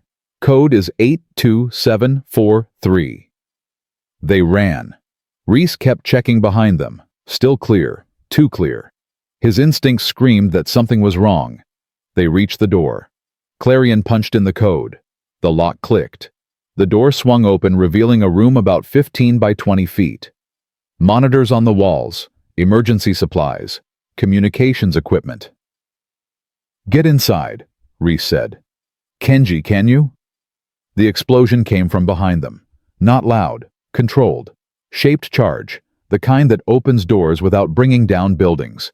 Smoke filled the corridor. Through it 6 figures emerged. Tactical gear, night vision, moving in perfect formation. Inside now. Reese shoved Corrian through the door. Kenji followed. Reese started to follow. A hand grabbed his shoulder, pulled him back. He spun, struck out, connected with body armor. The man didn't flinch, drove a fist into Reese's ribs. Pain exploded. Reese stumbled back. Reese! Corrian screamed from inside the panic room. The man came at him again, bigger than Reese, younger, stronger, but Reese had spent 20 years learning how to beat people who were bigger. Younger, stronger. He dropped low, swept the legs, used the man's momentum against him. Guided the fall. The man's head hit the floor, not hard enough to kill, hard enough to stop the fight. Reese scrambled toward the panic room door. Another man blocked his path, raised a weapon, finger on the trigger. This is it, Reese thought. This is how it ends. The shot never came. Kenji appeared in the doorway, grabbed Reese's arm, yanked him inside. The door slammed shut. Locks engaged with heavy metallic thuds. Bullets hit the other side. Sounded like hail on a tin roof. The door didn't budge. Reese collapsed against the wall, breathing hard ribs, screaming. Corrian knelt beside him. Are you hit? No, just bruised.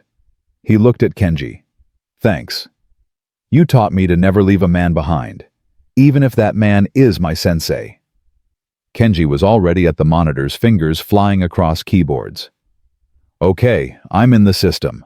Holy hell, they really did lock down everything. But I can work with this. Can you see them? Corrian asked. Thermal imaging. 6 contacts outside our door. 4 more on floor 34. 2 on floor 36. Kenji pulled up more screens. Wait. There's something else. Accessing security logs now. Reese stood up, ignoring the pain in his ribs. What did you find? The power outage. It was triggered from inside the building. Terminal ID. Oh, you've got to be kidding me. Terminal ID LGXX04. LG, Corrian said. Lachlan Graves. He's not even hiding it. Kenji pulled up more data. Here's better. Email correspondence between Graves and Apex Solutions, dated back 6 months. He hired them to extract your server access codes. When that failed, he authorized a full breach. And get this, there's a wire transfer. $2 million, sent this morning. Blood money, Reese said. Payment for the contract. Not just payment. Kenji zoomed in on an email. Read this. Clarion leaned over his shoulder. Her face went white. He's selling my company. He's already negotiated terms with Meridian Corp. They'll take over Shaw Industries for 40% below market value. The board will vote to remove me for corporate espionage. Then Graves takes over as interim CEO and completes the sale. He walks away with $50 million. $50 million for destroying everything you built, Reese said. How did we not see this? Because I trusted him. 8 years. He was loyal, professional. I made him VP.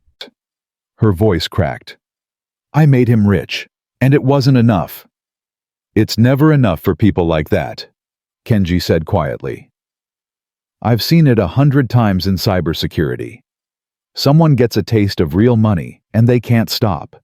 They have to have more, even if it means betraying everyone. The door shuddered. Something hit it hard. Not bullets. Something heavier. Breaching charge, Reese said. They're going to blow the door. Can they? Clarion asked. Eventually. This door is rated for small arms fire, not military-grade explosives. Then we need to change the game. Kenji was typing faster. If I can access the building's fire suppression system. You'll flood the floor, Reese said. Trap them. Exactly. But it'll trap us too. Can we survive it? This room is sealed. We'll be fine. They'll be swimming in 3 inches of water with electrical systems shorting out all around them. They'll have to retreat or risk electrocution. Clarion grabbed Kenji's shoulder. Do it. You're sure this will cause millions in damage? I don't care about the damage. I care about surviving the next 10 minutes. Kenji hit a key. Fire suppression activated. Floor 32. All zones. For 3 seconds, nothing happened. Then they heard it. The sprinklers. Thousands of them. Opening simultaneously. Water cascading from the ceiling like a waterfall. Through the monitors, they watched thermal images scatter. The men outside their door backing away from the growing flood. It's working, Clarion said. Then the lights in the panic room flickered. The monitors went dark. Emergency lighting kicked in. Red. Dim. Familiar. That's not good, Kenji said. What just happened? They cut main power to the server floor. My access is gone. I can't control anything anymore. The door shuddered again. Harder this time. Metal groaning. They're still breaching, Reese said. Water or no water, they're coming through. How long? Clarion asked. 5 minutes, maybe less. She looked at Reese. What do we do? He thought about his options. They could wait for police. 7 minutes when the call was made. That was 5 minutes ago. 2 minutes left. But if the door came down in 5 minutes, the math didn't work. They could surrender. Hope Apex Solutions wanted prisoners, not bodies. But Reese had seen their operation. They were professionals. Professionals didn't leave witnesses, or they could fight. 3 people against 10 trained operators. Bad odds. Terrible odds. But Reese had survived worse odds before. We fight, he said. When that door comes down, we move fast. Kenji, you take Clarion and head for the main stairwell. I'll hold them as long as I can. Sensei, that's suicide. It's buying time. That's all we need. 2 minutes for police to arrive. I'm not running, Clarion said. This is my company, my people. I don't hide while someone else fights. With respect, Ms. Shaw, you're not trained for this. Then train me fast. Reese looked at her. Really looked at her. Saw the determination, the steel, the same quality that had built a company from nothing, the same quality that refused to break even when 4 men had held her at gunpoint. Okay, he said. Kenji, what do we have for weapons in here? Kenji searched the emergency supplies. Fire extinguisher, first aid kit, crowbar, flashlight. Not exactly an arsenal. It'll do. Reese picked up the crowbar. Clarion, you take the fire extinguisher.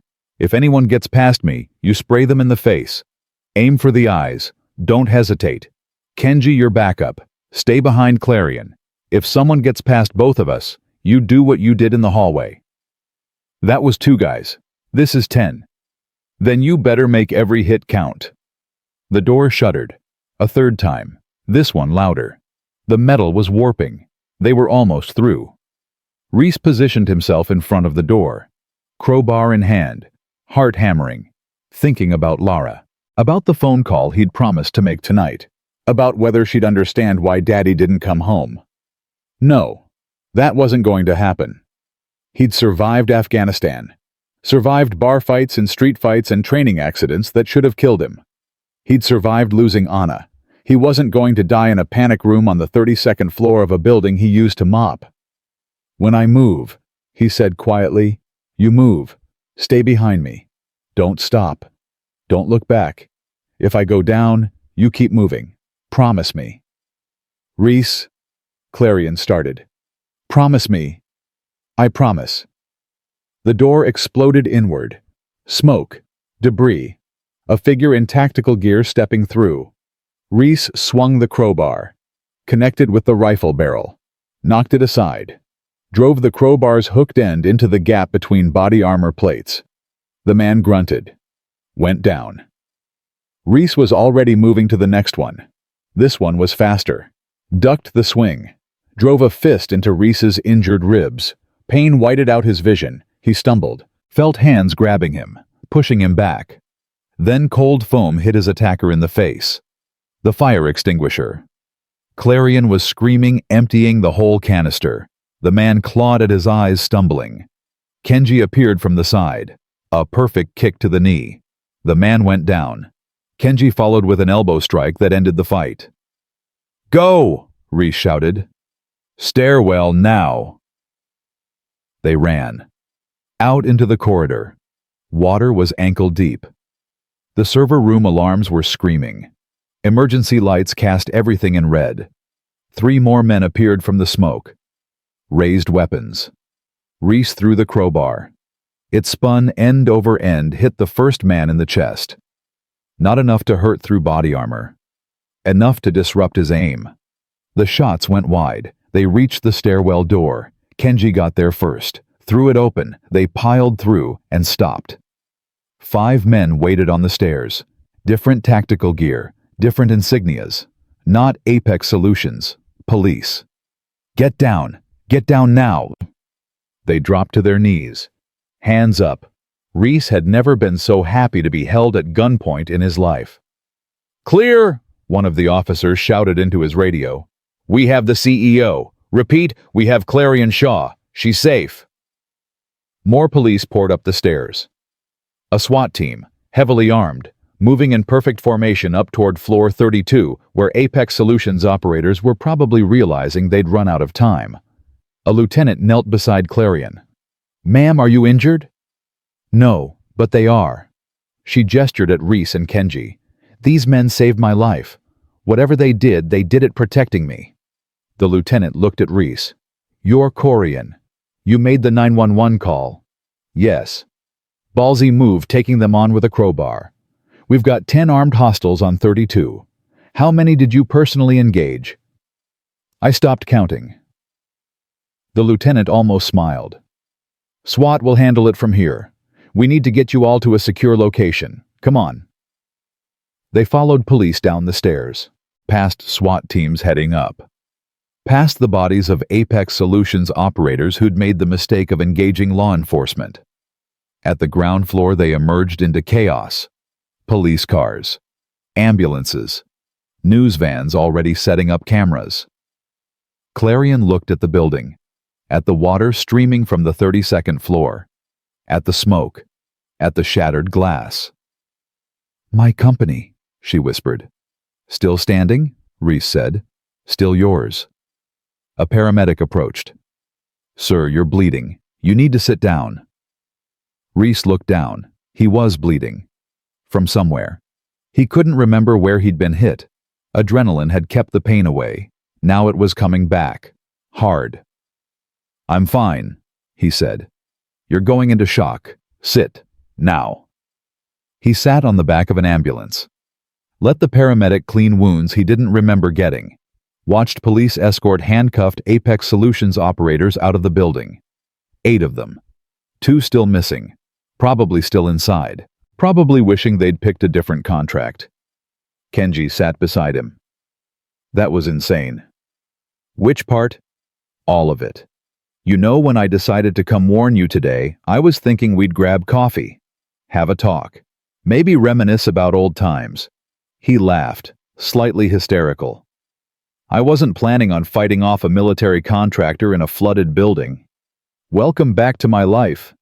Your life is crazy, Sensei. Tell me about it. Corrian was talking to police, giving statements, pointing at the building. At one point, she gestured toward Reese. Several officers looked his way.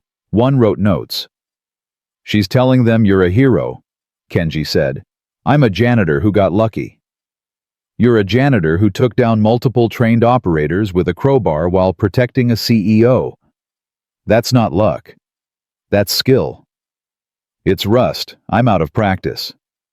Sensei, if that's you out of practice, I'd hate to see you in your prime. A detective approached. 50s. Gray hair. Tired eyes. Mr. Corrian, Detective Martinez, I need to ask you a few questions. Of course. Ms. Shaw says you discovered evidence of corporate espionage. Employee named Lachlan Graves. Claims he hired Apex Solutions. You have proof of this. Kenji pulled out his laptop. Water damaged, but still functional. I have emails, wire transfers, communication logs, everything you need. Martinez took the laptop. We'll need to verify this, but if it's legitimate, we're looking at multiple felonies. Corporate espionage, attempted murder, conspiracy. Graves is looking at 20 to life. Where is Graves? Reese asked. Unknown. We have units at his home, his office. So far, nothing. He vanished about 2 hours ago, right around the time the power went out. Reese felt his blood run cold. He knew. He knew this was happening. We think he's the one who triggered the building lockdown, gave Apex Solutions the access they needed, then disappeared to establish an alibi. He's running. If he is, he won't get far. We've already issued warrants, frozen his accounts, alerted airports. He's done. But Reese wasn't so sure. People like Lachlan Graves always had backup plans, always had exit strategies. 50 million was enough to disappear forever if you knew the right people. His phone buzzed. He pulled it out. Text from Anna's mother. Lara keeps asking when you're going to call. She's worried. Please tell me you're okay. Reese's hands shook as he typed back. I'm okay. Tell her I love her. Tell her I'll call in 1 hour. Promise. He looked at the time. 4:47 p.m. Felt like days had passed since this morning. Since he'd walked into Shaw Industries in a borrowed suit jacket.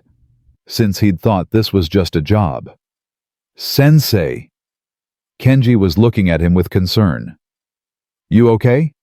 No, but I will be. He stood up. The paramedic protested. Reese ignored them, walked over to where Corrian stood. She turned when she heard him. Reese, you should be sitting. I need to know something. This conspiracy, Graves hiring Apex Solutions, the board meeting, all of it. Was this just about money? Corrian's expression darkened. Money, power, control. Take your pick. Graves wanted what I built, and when I wouldn't give it to him, he decided to take it. How long have you suspected him? 2 weeks, maybe longer. Small things. Meetings he wasn't invited to but somehow knew about. Decisions that leaked to competitors before I announced them. I thought maybe I was paranoid. Maybe the stress was getting to me. She looked at the building. Turns out I wasn't paranoid enough. What happens now? Now I rebuild. Again. Restore customer confidence. Replace the board members I can't trust. Figure out who else Graves compromised. She looked at him. And I keep the man who saved my life on permanent retainer. If you'll stay. I'll stay, for now. But Corrian, you need to understand something. Today was close. Too close. If police had been 1 minute later. But they weren't. Because you bought us time. Because you fought when you could have run. Because you kept a promise even though it would have been easier to break it.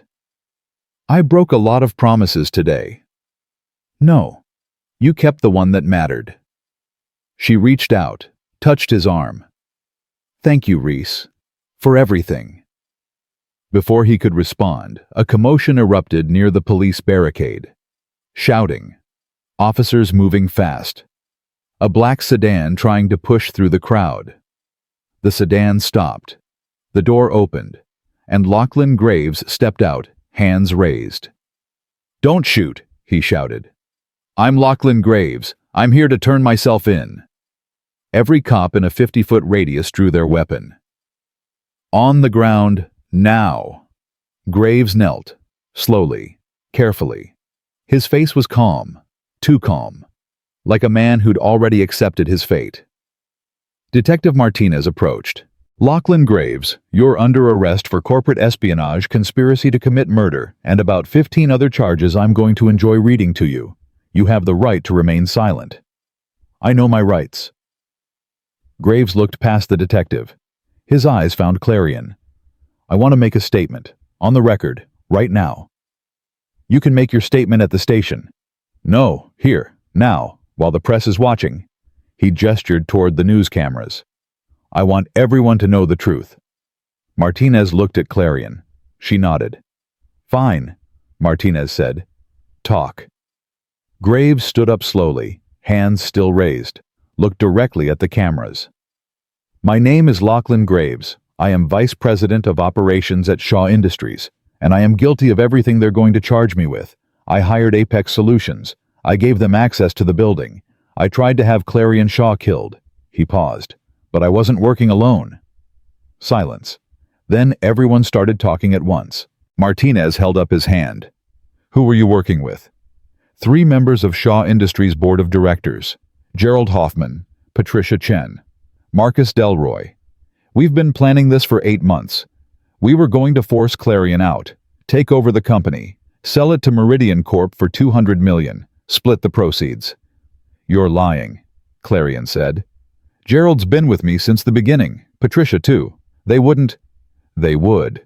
And they did. Check their bank accounts. You'll find wire transfers matching the timeline of the conspiracy. Check their emails. You'll find correspondence with Meridian Corp negotiating terms of sale. Graves smiled. It was cold, cruel. You were so busy watching me, Clarion. You never thought to watch them. Reese felt his phone buzz, pulled it out. Text from Kenji. He's telling the truth. I'm in their accounts right now. Holy hell, it's all here. Every transaction, every email. They're all guilty. He showed it to Clarion. Watched her face crumble. Watched 15 years of trust shatter in 5 seconds. Why? She whispered. Why are you telling me this? Because you were right about something, Graves said. Earlier today in the board meeting, you said scared people make mistakes. Well, they're scared now. And when the police show up at their doors, they're going to panic. They're going to run. And I want you to watch them fall the same way I'm falling. Martinez was already on his radio. Get me warrants for Gerald Hoffman, Patricia Chen, and Marcus Delroy. Corporate addresses and home addresses. Move fast. They might rabbit. Graves was cuffed, led to a police car. As he passed Clarion, he stopped. I'm sorry, he said. For what it's worth. You're a good CEO. You just trust too easily. And you're a traitor, which is worse. He didn't answer. Got in the car. The door slammed. The car pulled away. Clarion stood there watching it disappear. Then she turned to Reese. I need you to do something for me. Anything. Find out who else is involved. I need to know how deep this goes. How many people betrayed me? How many more are waiting to stab me in the back? I'll find them. Promise me, Reese. Promise me you'll find everyone. And promise me you'll make sure they face justice.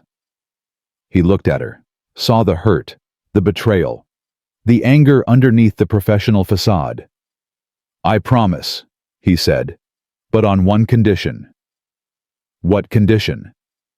When this is over, when we've found everyone and brought them to justice, you let me go back to being nobody. You let me walk away. You let me be just a dad again. Corrian studied him. You really want that? After everything. After proving you're one of the best security professionals in the city.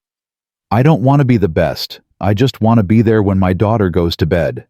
I want to be the dad who makes pancakes on Sunday, who helps with homework, who doesn't come home bleeding. She nodded slowly. Okay, when this is done, if you want to walk away, you can. But Reese, I don't think you're going to want to. Why not? Because I've seen you fight. I've seen you protect. I've seen you come alive in ways you probably haven't felt in years, and I think part of you missed it. He wanted to argue, wanted to tell her she was wrong, but standing there covered in cuts and bruises, ribs aching, knowing he'd just fought his way through a building full of armed contractors and survived, he couldn't deny it. Part of him had missed it. Part of him felt alive for the first time since Anna died, and that terrified him more than any weapon ever could. 3 days later, Reese sat in Corrian's office watching Kenji pull up financial records on 6 different screens. The city outside was gray with rain, the kind of rain that made everything look washed out and tired. Reese felt the same way. Okay, Kenji said, pointing at the leftmost screen. Gerald Hoffman, Chief Financial Officer, been with Shaw Industries 14 years, received 4 wire transfers over the past 6 months. Total $3.2 million, came from a shell company registered in the Cayman Islands. That shell company is owned by Meridian Corp. Same pattern as Graves, Corrian said. She stood behind them, arms crossed, face carved from stone. She hadn't slept in 3 days. None of them had. Exactly. Patricia Chen, VP of Human Resources. Same timeline. 2.8 million. Marcus Delroy, Chief Operations Officer. 3.5 million. Kenji pulled up another screen. But here's where it gets interesting. There's a 4th person. Someone who's been receiving payments but stayed off Graves's confession. Who? Reese asked. Your head of IT, David Cho. Reese felt his stomach drop. David, the kid who set up my access credentials. Not a kid. 32 years old, MIT graduate. And he's been ghostwriting malware into your security systems for 8 months. Every time someone accessed sensitive data, he got a notification. Every time Corrian changed her passwords, he had them within minutes. He's been the leak this whole time. He tried to warn me, Reese said quietly, remembering their conversation. He told me files were being accessed at odd hours, said security was ignoring him. Classic misdirection, Kenji said. Make yourself look like the whistleblower while you're actually the problem. Smart. If he hadn't gotten greedy and accepted payments into a personal account, we never would have caught him. Corrian walked to the window. How many others? Unknown. I'm still going through the data, but if I had to guess, maybe 6 more. Middle management. People with access but not enough visibility to draw suspicion. So half my company is compromised. Not half, maybe 10%, but they were positioned strategically. Finance, operations, IT, HR, all the departments that control information flow. Reese stood up. His ribs still ached, but the bruises were fading. We need to bring them in, all of them, before they realize we're onto them. Police won't move without evidence, Corrian said.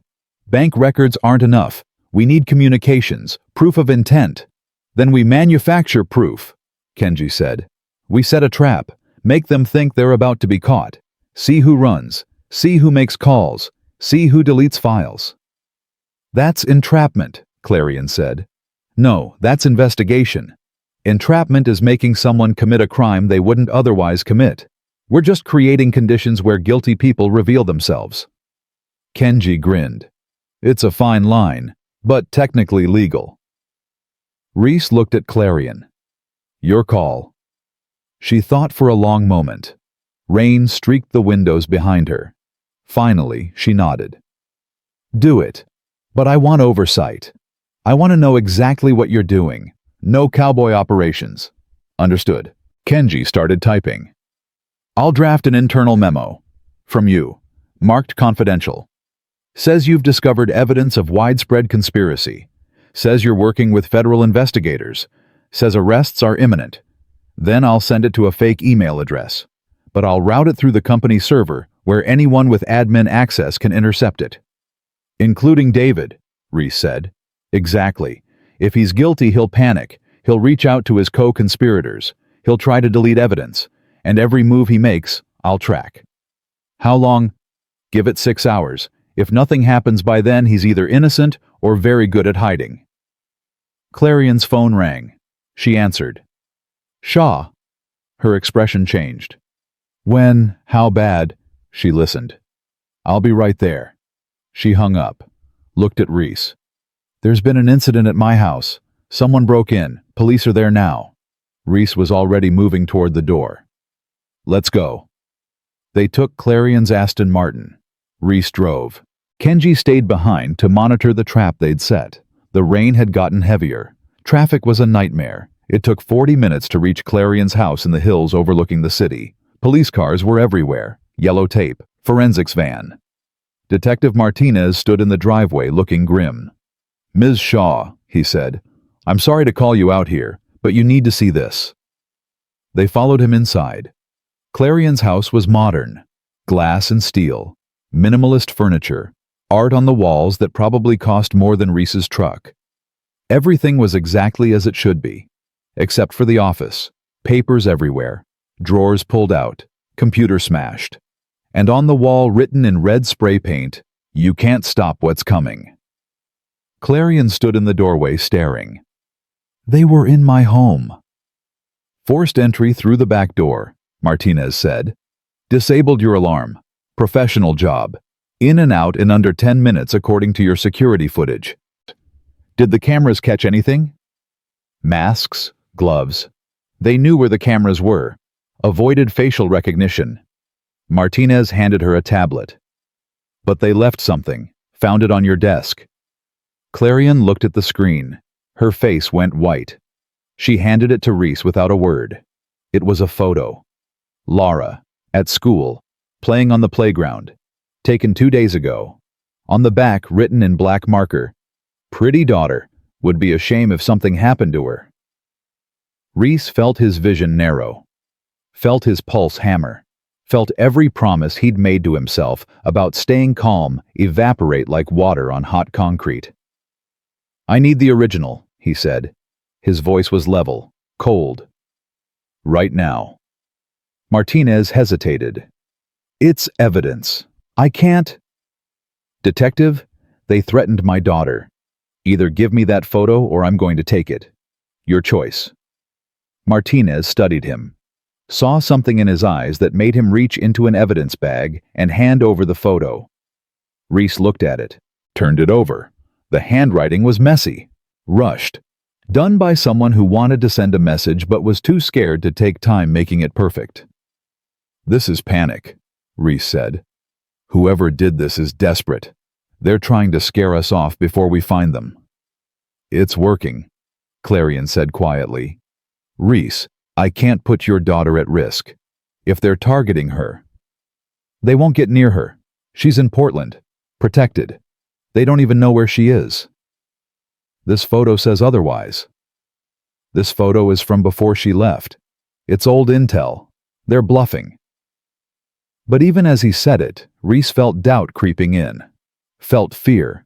Felt the same helplessness he'd felt watching Anna die and being unable to stop it. His phone rang. Unknown number. He answered. Corrian? Hello, Mr. Corrian. The voice was male, older, calm. I apologize for the dramatic message at Ms. Shaw's home. That wasn't my style. But my associates are getting nervous. They don't understand that fear is a tool best used sparingly. Who is this? Someone who wants to make a deal. You and Ms. Shaw stop investigating. You let my people disappear quietly. In exchange, your daughter stays safe. Everyone walks away. No one else gets hurt. And if I refuse, then I can't control what my nervous associates might do. And believe me, Mr. Corrian, you don't want to find out what desperate men are capable of. I spent 10 years training desperate men. I know exactly what they're capable of. then you know that threatening a man's child is the fastest way to turn him from rational to reckless. Don't be reckless, Mr. Corrian. Accept the deal. Walk away. Protect what matters. The line went dead. Reese looked at the phone, then at Martinez. Can you trace that? I'll try. But if they're professionals, they're using burners and bouncing signals. Kenji can trace it. I need to get back to the office. Reese turned to Clarion. Stay here. Work with Martinez. I'll handle this. Reese, wait. She followed him outside. Rain was coming down harder now. That call. They threatened Lara. You can't just... Can't what? Let them win. Let them walk away after everything they've done. He opened the car door. I made you a promise. I'm going to keep it. I release you from that promise. Your daughter comes first. Always. She does. That's why I'm doing this. Because if I let them scare me now, they'll scare me again. And again. And eventually they'll figure out I have a weakness. And they'll exploit it until there's nothing left. He got in the car. I'm ending this. Today. He drove back to Shaw Industries. Called Kenji on the way. I need you to trace a call. It came to my phone 8 minutes ago. Unknown number. Can you do that? Already on it, Kenji said. I monitor all your communications. Part of the security protocol. Give me a minute. Typing sounds. Okay, got it. Burner phone. But they made a mistake. Called from inside a building with Wi-Fi. The phone auto-connected to a network. I can track the network. Where? Downtown. Meridian Corp headquarters. Reese's hands tightened on the wheel. Meridian, the company trying to buy Shaw Industries. Looks like they're not just trying anymore. They're forcing it. More typing. Sensei, I found something else. The memo we sent David took the bait. He accessed it 6 minutes ago. Then he made 4 phone calls, all to personal cell phones, all to people on our suspect list. Did you record them?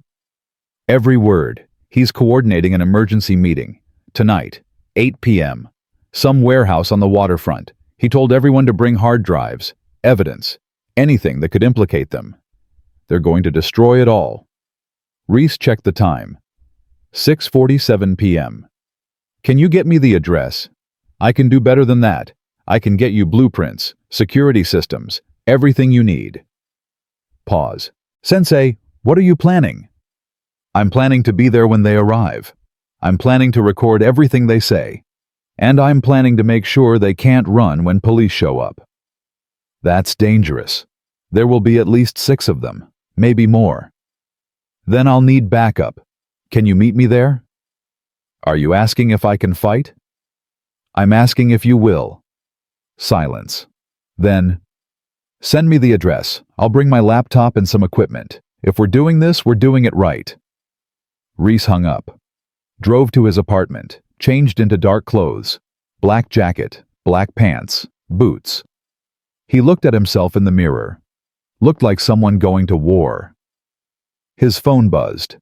Text from Anna's mother. Lara keeps asking when she can come home. I told her a few more days. She's getting restless. How much longer? He typed back. Soon. Maybe tomorrow. Tell her I love her. Tell her Daddy's almost done with work. He stared at the message. Almost done. Almost. But first, he had to walk into a warehouse full of people who wanted him dead. People who'd threatened his daughter. People who thought fear was a weapon they could use against him. They were about to learn they were wrong. At 7:30 p.m., Reese met Kenji 3 blocks from the warehouse. The rain had stopped, but the streets were still wet. Reflected lights made everything look like an oil painting. Kenji had a duffel bag, pulled out what looked like small buttons. Wireless microphones. We plant these inside before they arrive. They'll transmit everything to my laptop. Full recording. Court admissible quality. How do we get inside? Same way they will.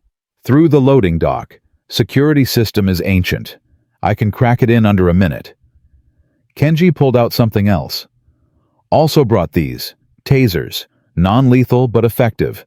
Just in case things get physical. They will. I know. Kenji looked at him. "Sensei, are you sure about this?" "We could just call police. Let them handle it. Police need probable cause, evidence. Right now we have financial records and intercepted communications. Good for investigation. Not good enough for arrests. We need them on record. We need them admitting what they did. And if they don't admit anything, they will. Scared people talk. And I'm going to make sure they're very scared." They approached the warehouse from the south. Chain-link fence, rusted lock. Kenji cut it with bolt cutters. They slipped through. The loading dock door was steel. Electronic lock. Kenji attached a small device. Typed on his phone. The lock clicked open. Inside was darkness. Reese pulled out a flashlight, swept the space. Empty, except for old crates and machinery. The kind of place that had been forgotten by everyone except people who needed to do business away from cameras.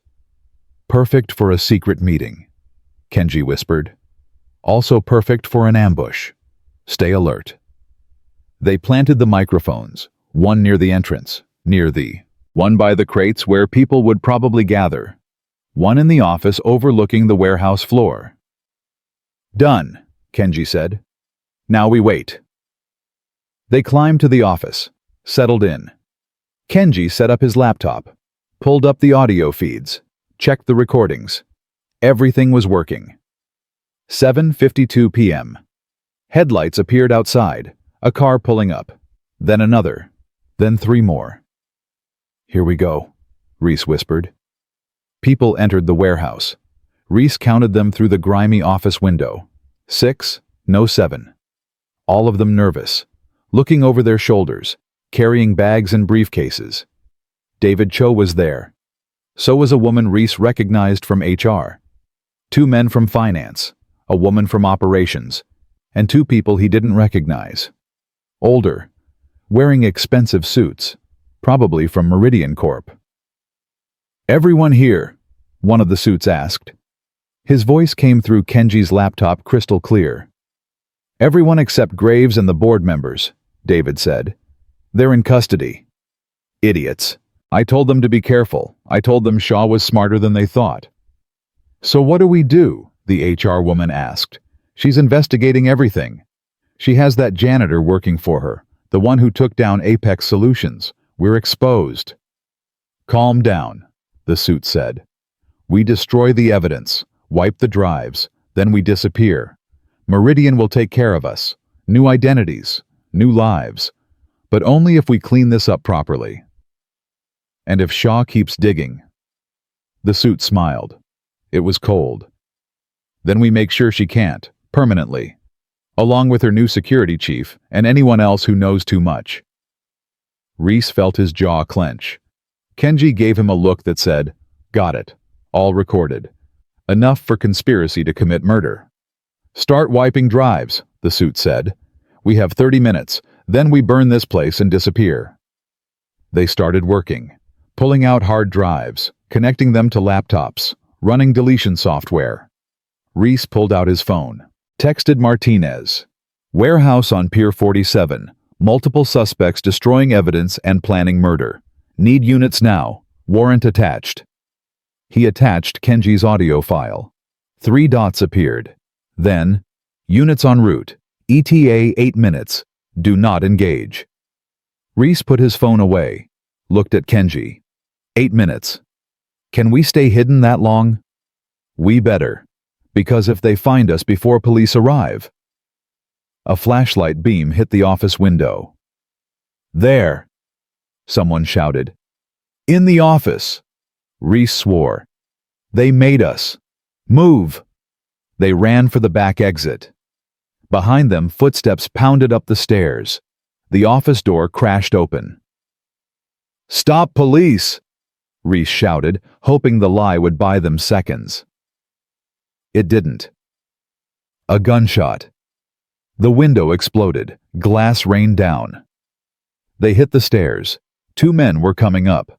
Reese didn't think. Drove his shoulder into the first one's chest. They both went down the stairs in a tangle. Hit the bottom hard. Reese recovered first. Struck twice. Fast. Precise. The man stopped moving. Kenji had the second man. Used his taser. The man convulsed. Dropped. "Go!" Kenji shouted. They ran toward the loading dock. 3 more people blocked their path. David and the 2 suits. "You're making a mistake," one of the suits said. He held a gun, aimed at Reese's chest. "You have no idea who you're dealing with. Meridian Corp, shell companies, corporate espionage, murder conspiracies." Reese kept his voice steady. "I know exactly who I'm dealing with. And in about 6 minutes, so will the police.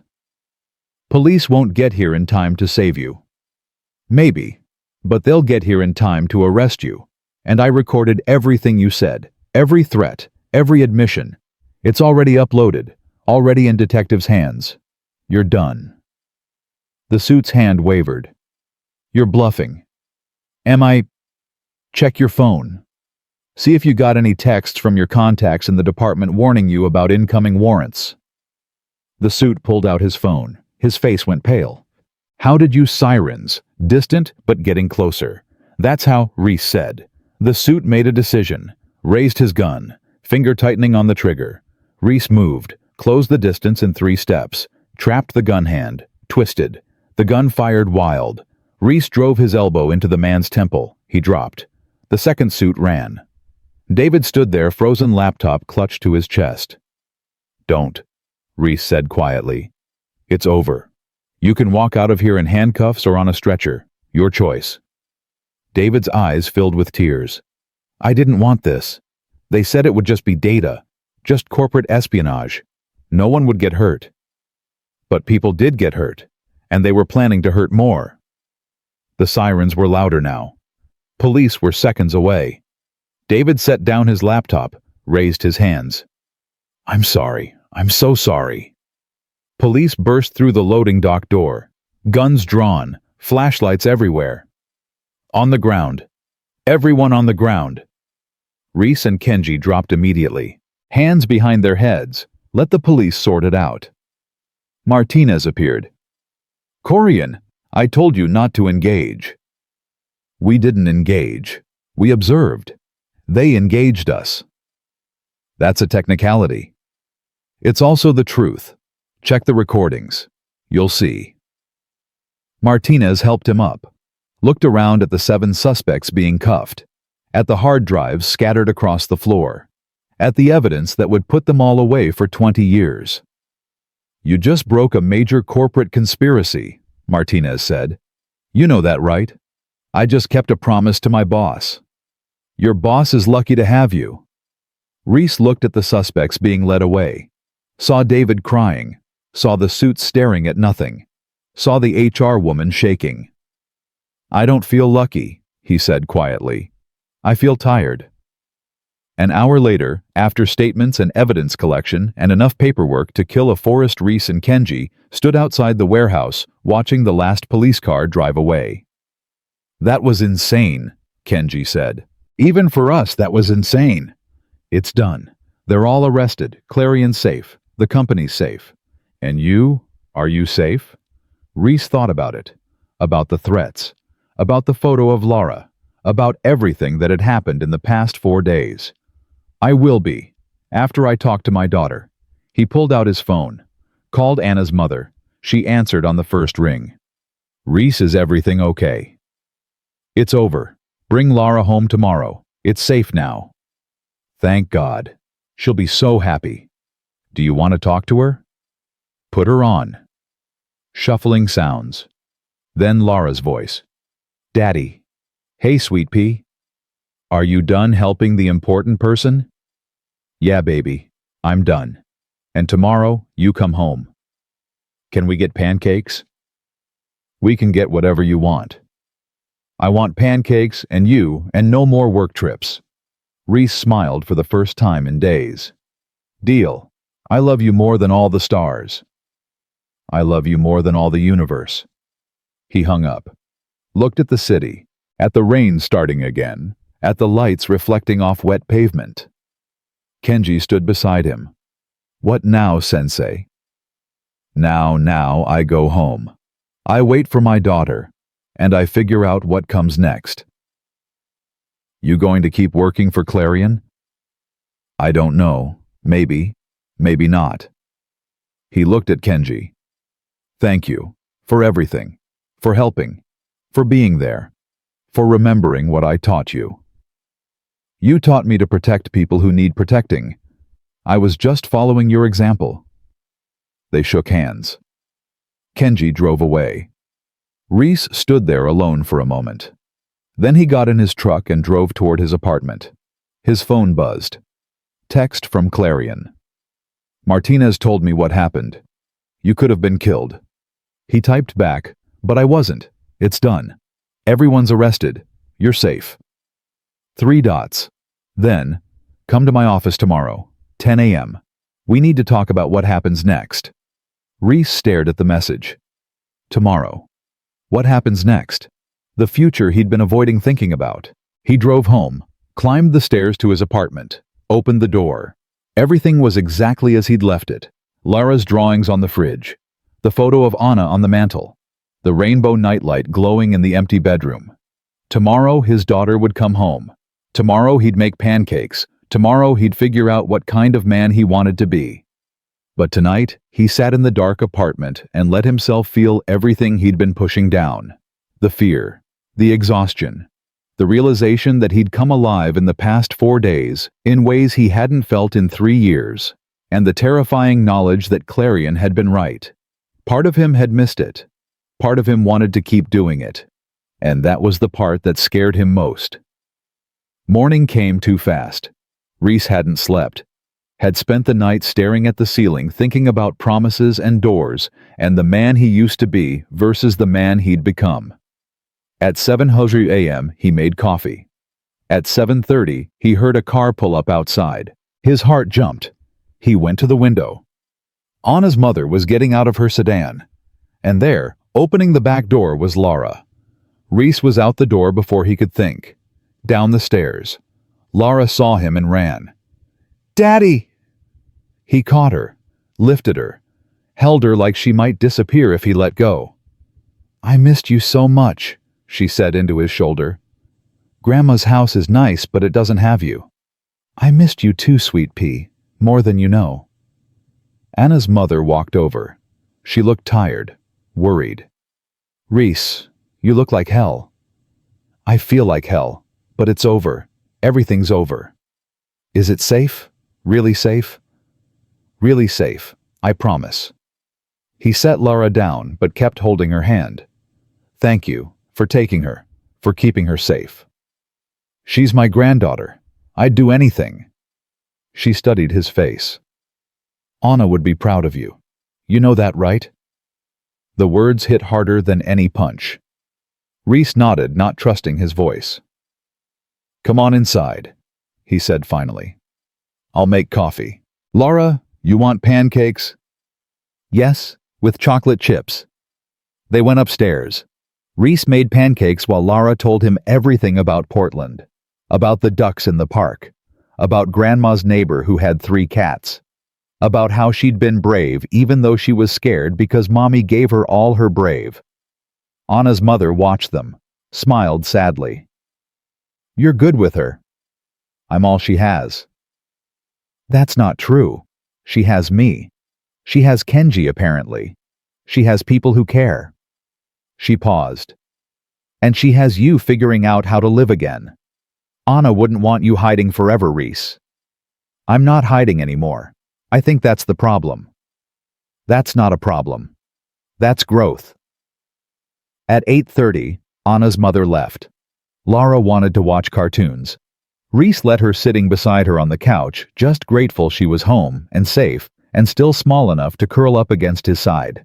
At 9:15, he told her he had a meeting. She pouted. "You just got me back and you're leaving again." 1 hour. "Mrs. Chen is coming over. She's bringing cookies." "What kind?" "The good kind." "Okay, but you promise you'll come back." "I promise, always." Mrs. Chen arrived at 9:30. Reese kissed Lara's forehead and drove to Shaw Industries. The building looked different now. less intimidating, more familiar. He'd fought through these halls, bled in these stairwells, saved lives in these elevators. Margaret was at her desk. "Mr. Corrian, she's expecting you." Clarion's office door was open. She stood at the window looking out at the city. She'd changed too. Hair down, jeans instead of a suit. More human, less CEO. "Close the door," she said without turning around. He did. Waited. "I've been thinking about what you said," Clarion continued. "About going back to being nobody. About walking away when this was done." She turned to face him. "I can't let you do that." "It's not your choice." "You're right. It's not. But hear me out anyway." She walked to her desk, sat on the edge of it instead of behind it. "In 4 days you saved my life twice. You exposed a corporate conspiracy that would have destroyed everything I built. You risked your life, your daughter's safety, everything, for me, for my company. I did my job." "No. You did more than your job. You cared, and that's rare, especially in this city, especially at this level." She paused. "I want to offer you something. Not head of security, not a job where you're constantly in danger. Something better." "What?" "Partner. Co-owner. 20% of the company. You help me rebuild. You help me find people I can trust. You help me make Shaw Industries what it should be. What it can be with the right people." Reese stared at her. 20%, that's worth millions. 47 million to be exact, based on current valuation. She smiled. "You earned it, multiple times over." "Clarion, I can't." "Why not?" "Because you're a janitor. Because you made a promise 3 years ago to stop being who you really are." She stood up, walked closer. "Reese, I've watched you these past few days. I've seen you come alive. I've seen you become the man you were always meant to be. Don't walk away from that. And if I say no, then you say no. I'll respect your decision. I'll write you a check for 6 months' salary and a letter of recommendation that will get you hired anywhere. But I think you'll regret it. I think you'll go back to mopping floors and wonder what if. Wonder what you could have built. Wonder what you could have become." Reese walked to the window, looked out at the city, thought about Laura, about Anna, about the man he'd been and the man he was becoming. "I have a daughter," he said quietly.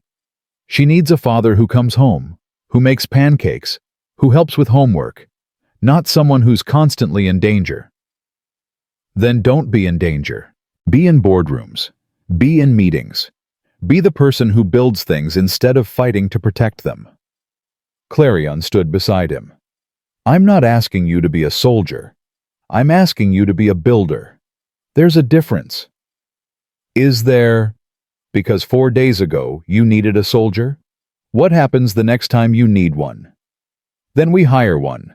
Together. We build a real security team. People we trust. People we vet properly. And you oversee it. You make sure I never have to face what I faced last week ever again." Reese thought about it. Really thought about it. About the money that could send Laura to any college she wanted. About the life he could give her. About the example he could set. Not hiding from his past, but using it to build a future. "I need time," he said. "I need to talk to my daughter. I need to figure out if this is what I want, or if I'm just running towards something because I'm tired of running away. Take all the time you need. The offer stands. A week, a month, a year, whenever you're ready." He turned to look at her. "Why are you doing this?" "Really?" Clarion met his eyes. "Because in 4 days, you reminded me what it means to trust someone. To have someone watch your back. To not be alone at the top of the tower." Her voice softened. "And because I like who I am when you're around. I like feeling protected. I like feeling like someone actually cares whether I live or die beyond my stock price." Something shifted in the air between them. Something that had been building since the parking garage. since the moment she'd looked at him and he'd stepped into the light. "Clarion," he said carefully, "this offer, is it just professional?" She studied him for a long moment. "No, it's not. But I didn't want to say that because I didn't want to pressure you. I didn't want you to think this was about anything other than what you deserve." "And what do I deserve?" "A chance to live again. A chance to be more than a grieving widower hiding from himself." She took a breath. "And maybe if you wanted a chance to see where this goes, this thing between us, whatever it is." Reese felt his heart hammering. "I haven't thought about anyone that way since Anna died." "I know. And if you're not ready, if you never want to go there, I understand. The job offer stands either way. This doesn't have to be complicated. It's already complicated. Then let's make it simple. I like you.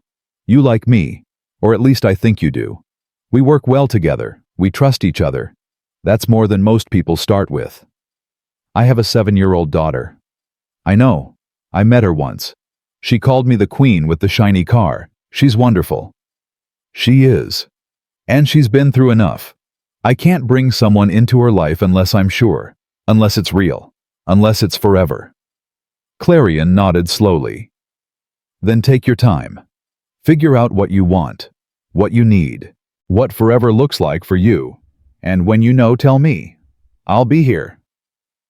They stood there for a moment. The city hummed below them. 42 floors of steel and glass, and people trying to build lives that mattered. "I need to go," Reese said finally. "I promised Laura I'd only be gone an hour." "Go. Be with your daughter. Think about what you want." Clarion walked him to the door. "And Reese, thank you for everything. Even if you say no to all of this, thank you for giving me my life back." He drove home thinking about choices, about doors, about the fact that 3 years ago he'd closed every door because he was afraid of what waited on the other side. And now he was being offered doors he never expected, doors he didn't know if he was ready to walk through. Lara was covered in cookie crumbs when he got back. Mrs. Chen was laughing at something she'd said. "Daddy, Mrs. Chen taught me how to say cookie in Chinese." "That's great, sweet pea. What do you say?" "Zexi," Lara said. "That means thank you, not cookie. I forgot the cookie word." Mrs. Chen stood. "I'll leave you two alone. Welcome home, Lara. And Reese. You look lighter. Whatever happened while she was gone, it was good for you." After she left, Reese sat on the couch. Lara climbed into his lap. "Daddy, are you still sad?" "Sometimes, but less than before." "Because of the important person you helped?" "Yeah, because of her." "Is she nice?" "Very nice." "Do you like her?" "Kids, they saw everything." "I do, but that doesn't mean anything's going to happen. Sometimes grown-ups like each other, and it stays just liking. Mommy would want you to be happy." The words came from a 7-year-old, but carried the weight of truth that only children can speak. "She would," Reese agreed. "But being happy is complicated when you miss someone." "I miss Mommy every day. But I can still be happy. I can miss her and love you and be happy when Mrs. Chen brings cookies, all at the same time." Reese hugged her tighter.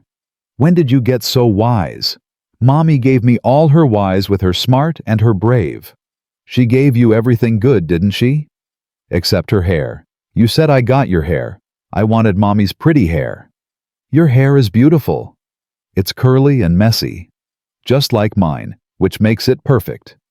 That night, after Lara was asleep, Reese stood in his living room holding the photo of Anna, her wedding day, before the sickness, before the hospital, when everything was still possible. "I don't know what to do," he whispered. "I don't know if I'm supposed to keep grieving forever or if I'm allowed to move forward.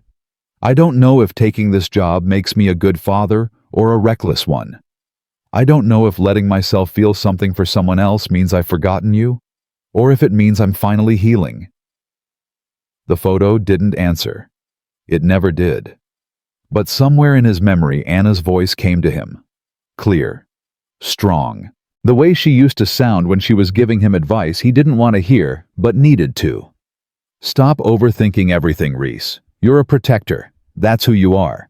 So protect our daughter by showing her it's okay to live even after loss. Protect yourself by letting yourself be happy. And protect your own heart by not keeping it locked away forever. He set the photo down, pulled out his phone. Texted Clarion. I need one condition. 3 dots. Then, name it. Laura comes first. Always. School events. Sick days. Everything. If I take this job, if we try this, she has to be the priority. Not the company. Not anything else. Her. Absolutely. Without question. She's your daughter. She should always come first. And I need to take it slow. The personal stuff. I can't rush this. As slow as you need. I'm not going anywhere. Reese stared at the phone. Thought about doors. About promises. About the difference between running away and running toward. He typed, then I accept. The job. The partnership. All of it. I'll start Monday. Monday? That's 4 days away. I need to do something first. I'll explain later. He hung up. Looked at the calendar. Saturday. Tomorrow was Sunday. The day he usually took Laura to the park. But tomorrow, he was going somewhere else. Sunday morning came with sunshine. Rare for this city. Laura wanted to go to the park. Reese told her they were going somewhere different. Where? To see Mommy. Her face lit up. They didn't go to the cemetery often. It was hard, but sometimes it was necessary. They drove to Rosewood Cemetery, parked, walked to the familiar headstone. Anna Corrian, beloved wife and mother. The dates that marked a life too short. Laura put down the flowers they'd brought. Dandelions she'd picked on the way. Anna had loved dandelions, said they were survivors. Beautiful weeds that refused to be destroyed. Hi, Mommy, Laura said. I missed you. I went to Grandma's house. It was fun, but I missed Daddy, and Daddy was helping someone important. He saved her life, twice. He's a hero. Reese knelt beside her, put his arm around her shoulders. Hi, Anna, he said quietly. I'm sorry I haven't been here in a while. Things got complicated. Things got scary. But we're okay. Laura's okay, and I think I'm okay too. Finally. Laura looked at him. Tell her about the important lady. Her name is Clarion. She's the CEO of a big company. She's smart, tough, kind. She offered me a job. A big job. Partnership. 20% of the company. Enough money to send Laura to any college she wants. Enough to build a life that's more than just surviving. He paused, traced Anna's name on the stone with his finger. I think I like her, more than like her, and I feel guilty about that. I feel like I'm betraying you, like I'm supposed to keep grieving forever because that's what love means. His voice cracked. But Laura said something yesterday. She said you'd want me to be happy. And I think she's right. I think you would. I think you'd be mad if I spent the rest of my life alone and sad when there's someone who makes me feel alive again. Tears rolled down his face. He didn't wipe them away. So I'm going to try. I'm going to take the job. I'm going to see where this goes with Clarion. I'm going to stop hiding. I'm going to start living. Not because I've forgotten you, but because I remember what you told me. That I'm a protector. That it's who I am. And I can't protect our daughter if I'm broken. I can't show her how to live if I've forgotten how. Laura hugged him.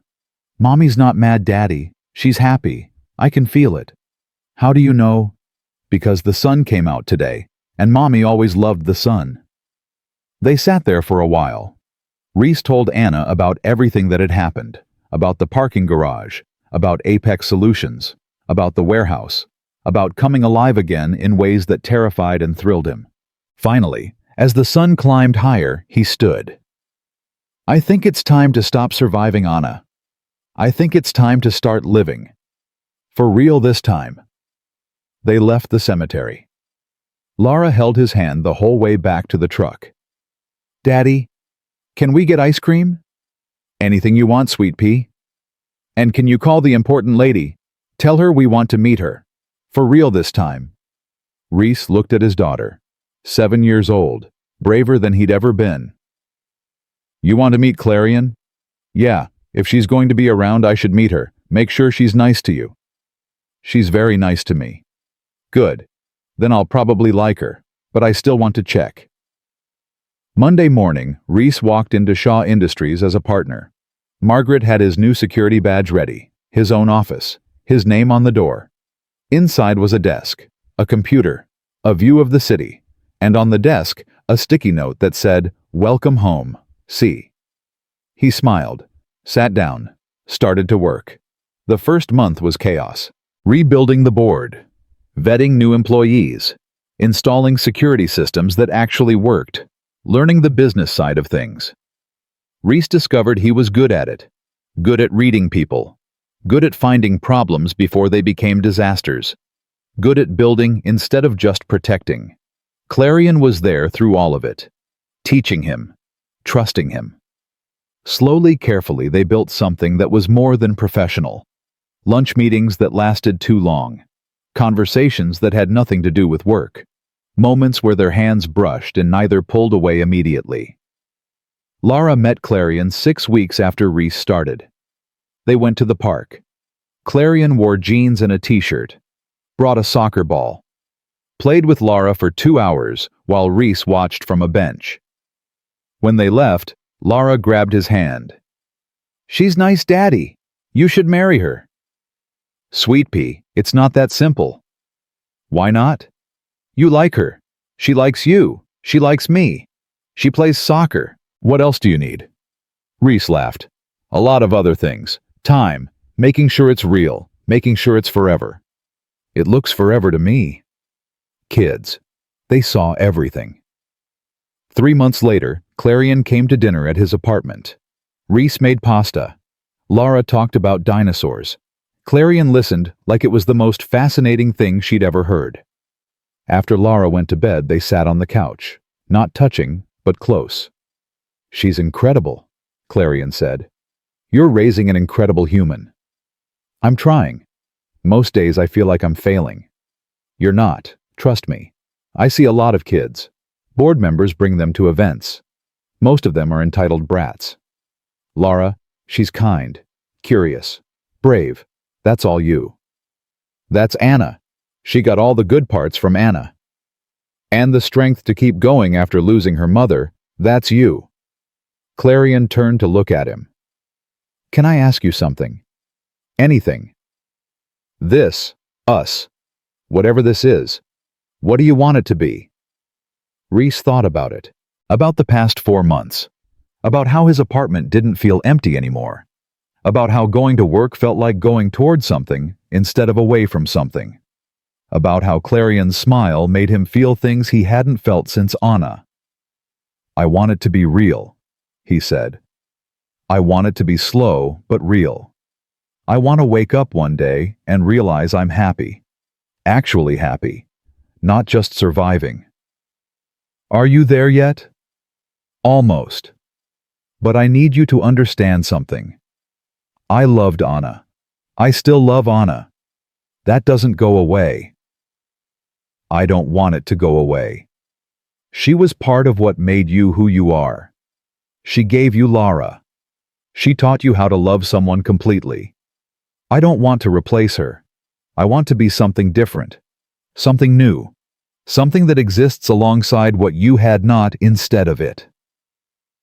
Reese felt something break loose in his chest, some knot he'd been carrying for 3 years. "That's exactly what I needed to hear," he whispered. She reached for his hand. He let her take it. They sat like that for a long time. Not talking, just being. Two people who'd saved each other, finding their way towards something neither had expected. 6 months later, Clarion's Aston Martin was a permanent fixture on his street. The neighbors had stopped staring. Lara called her Aunt Clarion, and then just Clarion, and then one day, my other mom. That's when Reese knew. He took Clarion to Rosewood Cemetery.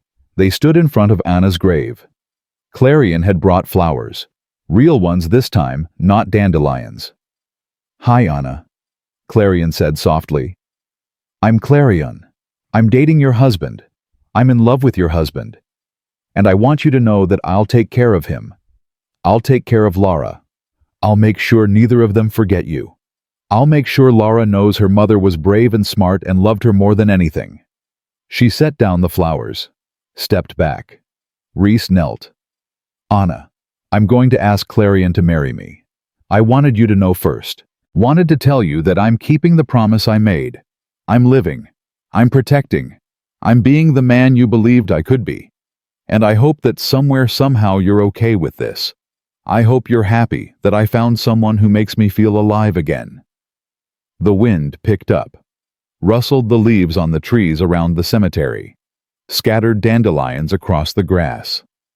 Laura, who'd been waiting in the car, came running over. "Daddy." "Look, dandelions. Mommy's saying yes." Reese laughed and cried at the same time. Picked up his daughter, held her close. "Yeah, sweet pea. I think she is." He proposed that night, in his apartment. Nothing fancy. Just him and Clarion and Laura, and a ring he'd bought with money he'd earned building something real. Clarion said yes before he could finish asking. They were married 4 months later. Small ceremony. No cameras. No investors. Just people who mattered. Kenji was best man. Anna's mother cried and said Anna would have loved Clarion. Laura threw flower petals and declared herself the best flower girl in history. When Reese and Clarion exchanged vows, he saw Anna's photo on the altar beside them. Clarion had insisted on it. "She's part of this family," she'd said. "She should be here too." After the ceremony, after the small reception, after everyone had gone home, the three of them walked through the city park, Laura between them, holding both their hands. "Are we a family now?" Laura asked. "We've always been a family," Reese said. "Now we're just official." "Good, because I was getting tired of explaining to people why Clarion didn't live with us." "She lives with us now." "I know. Her stuff is everywhere. She has so many shoes." Clarion laughed. "I have a normal amount of shoes." "You have 47 pairs. I counted." Okay. That's a lot of shoes." They walked until the sun started to set. The city lights came on one by one. Life continued around them. People rushing home from work, kids playing basketball, dogs barking, the world spinning forward like it always did. Reese thought about the parking garage, about the scream that had changed everything, about stepping into the light instead of hiding in shadows, about doors and promises and the difference between surviving and living. He squeezed Clarion's hand. She squeezed back. "Thank you," he said quietly. "For what?" "For parking your Aston Martin outside my door. For refusing to let me keep hiding. For seeing something in a janitor that no one else saw." "I didn't see a janitor. I saw a guardian angel. I saw someone worth fighting for." "He saved her life once," Laura announced to no one in particular. "She saved his forever." Reese and Clarion looked at her. "Where did you hear that?" Reese asked. "Nowhere. I made it up. It's true though, right?" Reese thought about it. About everything that had happened. About the man he'd been and the man he'd become. About the life he'd lost and the life he'd found. "Yeah, sweet pea," he said. "It's true." They walked home as the stars came out. 3 people who'd found each other in the darkness and chose to walk toward the light together. A family built from loss and survival and the courage to believe that broken things could be made whole again. And somewhere in a cemetery across town, dandelions grew wild and free. Survivors. Beautiful weeds that refused to be destroyed. Just like love. Just like hope. Just like the man who'd learned that the opposite of grief wasn't happiness. It was gratitude. For what he'd had. For what he'd lost. And for what he'd found again when he finally stopped running and started living.